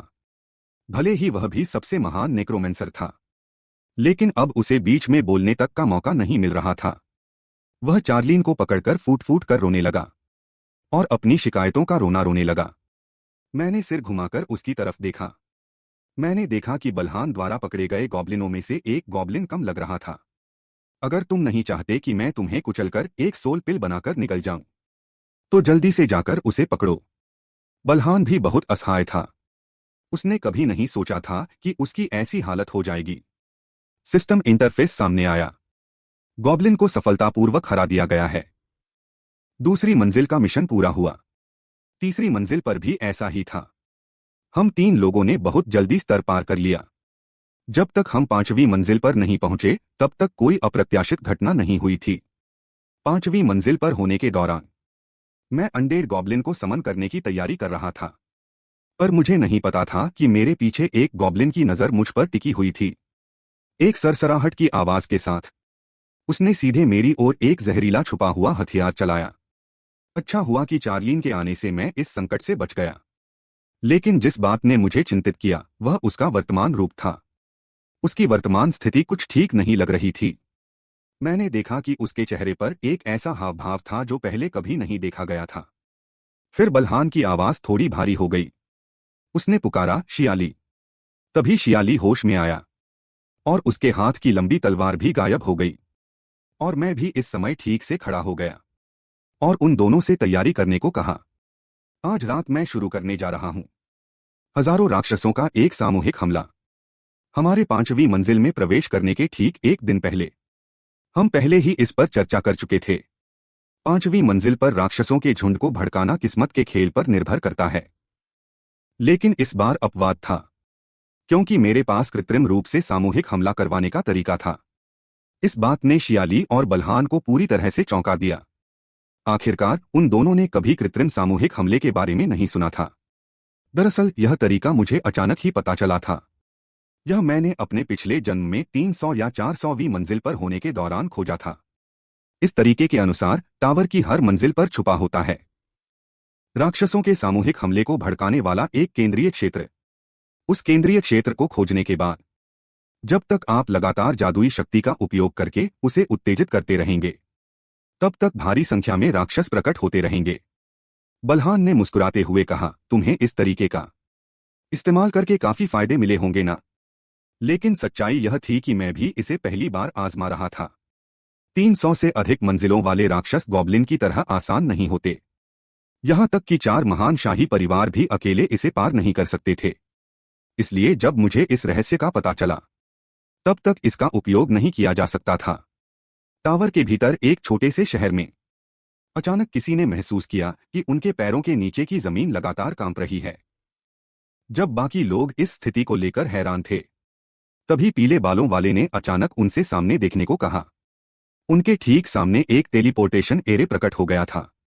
इसका मतलब यह भी है कि सामूहिक हमला शुरू हो चुका है। गोबलिनों के एक बड़े झुंड ने बिना किसी चेतावनी के उन पर हमला कर दिया। इसने सभी को हैरान कर दिया और किसी को संभलने का मौका नहीं मिला। वे केवल जान बचाने के लिए इधर उधर भाग सकते थे। गोबलिन इंसानों पर जहरीली सुइयां चला रहे थे। सरसराहट की कुछ आवाजें हुईं। कुछ बदकिस्मत लोग उन जहरीली सुइयों का शिकार हो गए। जहरीली सुई लगने पर इंसान का शरीर काला पड़ जाता है और उसके हाथ पैर पूरी तरह काम करना बंद कर देते हैं। पीले बालों वाले लड़के ने देखा कि मामला गंभीर है। यह साफ तौर पर किसी तरह की लकवा मारने वाली जहरीली सुई थी। लेकिन गनीमत यह थी कि इससे इंसान मरता नहीं था। जब वह अपने साथियों को लेकर वहां से भागने की तैयारी कर रहा था, तभी गोबलिनों ने फिर से उनका पीछा करना शुरू कर दिया, यह सोचकर कि वह अभी तक 100वीं मंजिल तक भी नहीं पहुंचा है और आज उसे यहीं अपनी जान गंवानी पड़ेगी। उसका दिल पूरी तरह से निराशा और मलाल से भर गया। अचानक एक झटके के साथ शहर के बीचों बीच एक विशाल हाथ दिखाई दिया। अगले ही पल एक बैंगनी रंग की रोशनी आसमान की तरफ उठी। पीले बालों वाले लड़के ने आने वाले को देखा तो उसका दिल पूरी तरह शांत हो गया। अब सभी की जान बच जाएगी। आखिरकार उनकी नजरों में तो मैं सामूहिक हमलों का अकेले सामना करने वाला एक शक्तिशाली योद्धा हूं। इस समय मैं भीड़ के सामने खड़ा था। मैंने उन लोगों से कहा जो चल सकते थे कि वे जहर के शिकार लोगों को लेकर पहले यहां से निकलें। इस समय मेरा दिल बेहद उत्साहित था। मुझे हर हाल में सभी को जिंदा बचाना होगा और फिर पूरे टावर के भीतर अपने गोस्ट फेस नाम का डंका बजाना होगा। अगले ही पल मैंने अपना बड़ा हाथ हिलाया और लड़ने के लिए कई सारे डेमन सोल सोल्जर्स को बुला लिया। बस एक पल के भीतर ही मैंने एक गोबलिन का काम तमाम कर दिया। मेरा इस तरह दिखावा करना बाल्हान को बिल्कुल रास नहीं आ रहा था, क्योंकि इन डेमन सोल सोल्जर्स को उसने ही समन किया था। तभी अचानक एक बहुत बड़ा धमाका हुआ। समन किए गए डेमन सोल सोल्जर्स आग में जलने लगे थे और टेलीपोर्टेशन फॉर्मेशन के अंदर से गोबलिनों की एक दूसरी प्रजाति बाहर आई। उन्हें गोबलिन साइकिक कहा जाता है। वे मृत आत्मा वाले सैनिकों को असली नुकसान पहुंचा सकते हैं। सच तो यह है कि बाल्हान के बिना कहे भी मैं यह जानता था कि इस बार मामला काफी पेचीदा हो गया है। अगर पहले उन साइकिक्स को खत्म नहीं किया गया तो गोबलिन सेना का खात्मा करना नामुमकिन होगा। शालिन ने सड़कों पर गोबलिनों के झुंड को देखा। उसकी तलवार म्यान से बाहर आ चुकी थी। शालिन छत के ऊपर खड़ी थी। उसने नीचे की तरफ छलांग लगा दी। एक सन्नाटेदार आवाज के साथ वह ठीक गोबलिन साइकिक्स के बीचों बीच उतरी। अपनी लंबी तलवार के एक वार से उसने सारे गोबलिनों का सफाया कर दिया। बाल्हान की खुशी का ठिकाना नहीं रहा। उसे उम्मीद नहीं थी कि शालिन इतनी ताकतवर होगी। अब अचानक उसके मृत आत्मा सैनिकों के लिए रास्ता साफ हो गया था। जब उसने अपना सिर घुमाकर देखा तो उसके पास खड़ा जियोंग जाह्युक गायब हो चुका था। मैं शालिन द्वारा गोबलिन साइकिक्स को मारने के ठीक उसी पल उनके पीछे पहुंच गया था और अपनी निगलने वाली शक्ति का उपयोग करके उसकी आत्मा को सोख लिया था। इस समय मैं बेहद उत्साहित था। गोबलिन साइकिक को खोने के बाद इसका मतलब यह भी था कि मैं भी आत्मा को प्रभावित करने वाले हमले शुरू कर सकता हूं। एक झटके के साथ मैंने सामने मौजूद गोबलिनों पर अपना हमला दाग दिया। भयंकर आग ने उन्हें सीधे जिंदा जला दिया। मैं शालिन के पीछे आया और उसकी तारीफ करते हुए कहा कि तुमने बहुत अच्छा काम किया। तुम अब आराम करो। बाकी बचे गोबलिनों को मैं और बाल्हान संभाल लेंगे। शालिन अचानक बहुत अजीब तरीके से हंसने लगी। इसने मुझे काफी उलझन में डाल दिया। भले ही गोबलिन साइकिक खत्म हो गए हों, पर इतना खुश होने की तो कोई जरूरत नहीं थी। एक सनसनाहट के साथ उसकी तलवार से खून उबलने लगा। वह एक लाल रंग की लंबी तलवार थी। कुछ ही पलों पहले इस सड़क पर एक विशाल बवंडर उठ खड़ा हुआ था। यहां तक कि मेरे लिए भी सीधे खड़े रहना मुश्किल हो रहा था और मुझे धुंधला सा दिखाई दिया कि उसकी लंबी तलवार चमक रही थी। मैं पहले से ही जानता था कि यह निश्चित रूप से कोई साधारण तलवार नहीं है। बवंडर शांत हुआ। शालिन के कपड़े भी बदल चुके थे। यह एक समुराई की पोशाक थी। इससे पहले कि मैं समझ पाता कि यहाँ आखिर क्या चल रहा है, शालिन की आंखें अचानक बड़ी हो गईं। वह मेरी तरफ देखकर मुस्कुराई और फिर एक धमाके के साथ उसने सीधे मेरे सिर पर वार कर दिया। इसने मुझे बुरी तरह चौंका दिया। क्या यह शालिन पागल हो गई है? अगर मैं अभी समय रहते पीछे नहीं हटा होता तो मैं मारा जाता। मैंने पीछे मुड़कर देखा। मेरे पीछे के सारे घर दो टुकड़ों में कट चुके थे। इस नजारे ने गोबलिनों को भी हैरत में डाल दिया। मैं शालिन के हाथ में मौजूद उस तलवार को घूरने लगा। निश्चित रूप से समस्या उसी तलवार में थी। इस समय शालिन के चेहरे पर एक पागलपन भरी हंसी थी और उसके शरीर से निकलने वाली लड़ने की इच्छा बेहद तीव्र थी। तभी शालिन ने लापरवाही से तलवार का एक और वार किया। एक ही पल में मेरे पीछे एक बहुत बड़ा धमाका हुआ। मैंने सीधे अपना मुखौटा हटा लिया ताकि वह मुझे ध्यान से देख सके। मैं तुम्हारा बड़ा भाई हूं। जियोंग जाह्युक, तुम अचानक मुझे पहचान क्यों नहीं पा रही हो? लेकिन मेरे शब्दों के जवाब में शालिन ने हमलों का एक और दौर शुरू कर दिया। उसने मेरी बात पर बिल्कुल ध्यान नहीं दिया। एक सनसनाहट के साथ, मेरी जरा सी लापरवाही के कारण, उसने मुझे कई मीटर दूर हवा में उड़ा दिया। इसने मुझे मन ही मन खुद को कोसने पर मजबूर कर दिया। इस छोटी सी लड़की में अचानक इतनी ताकत कहां से आ गई? लेकिन शालिन के इस रूप को देखकर मुझे पुरानी यादें आने लगीं। आज मेरा सामना शायद भूतों और राक्षसों की एक जनजाति द्वारा छोड़े गए परम हथियार से हुआ है। अगर मामला वैसा ही है जैसा मैं सोच रहा हूं, तो मेरे पास शालिन को खत्म करने के अलावा कोई रास्ता नहीं बचेगा। इसके बाद मैंने अपना मुखौटा पहना और शालिन से कहा, अगर मैं तुम्हें मार दूं तो मुझे दोष मत देना।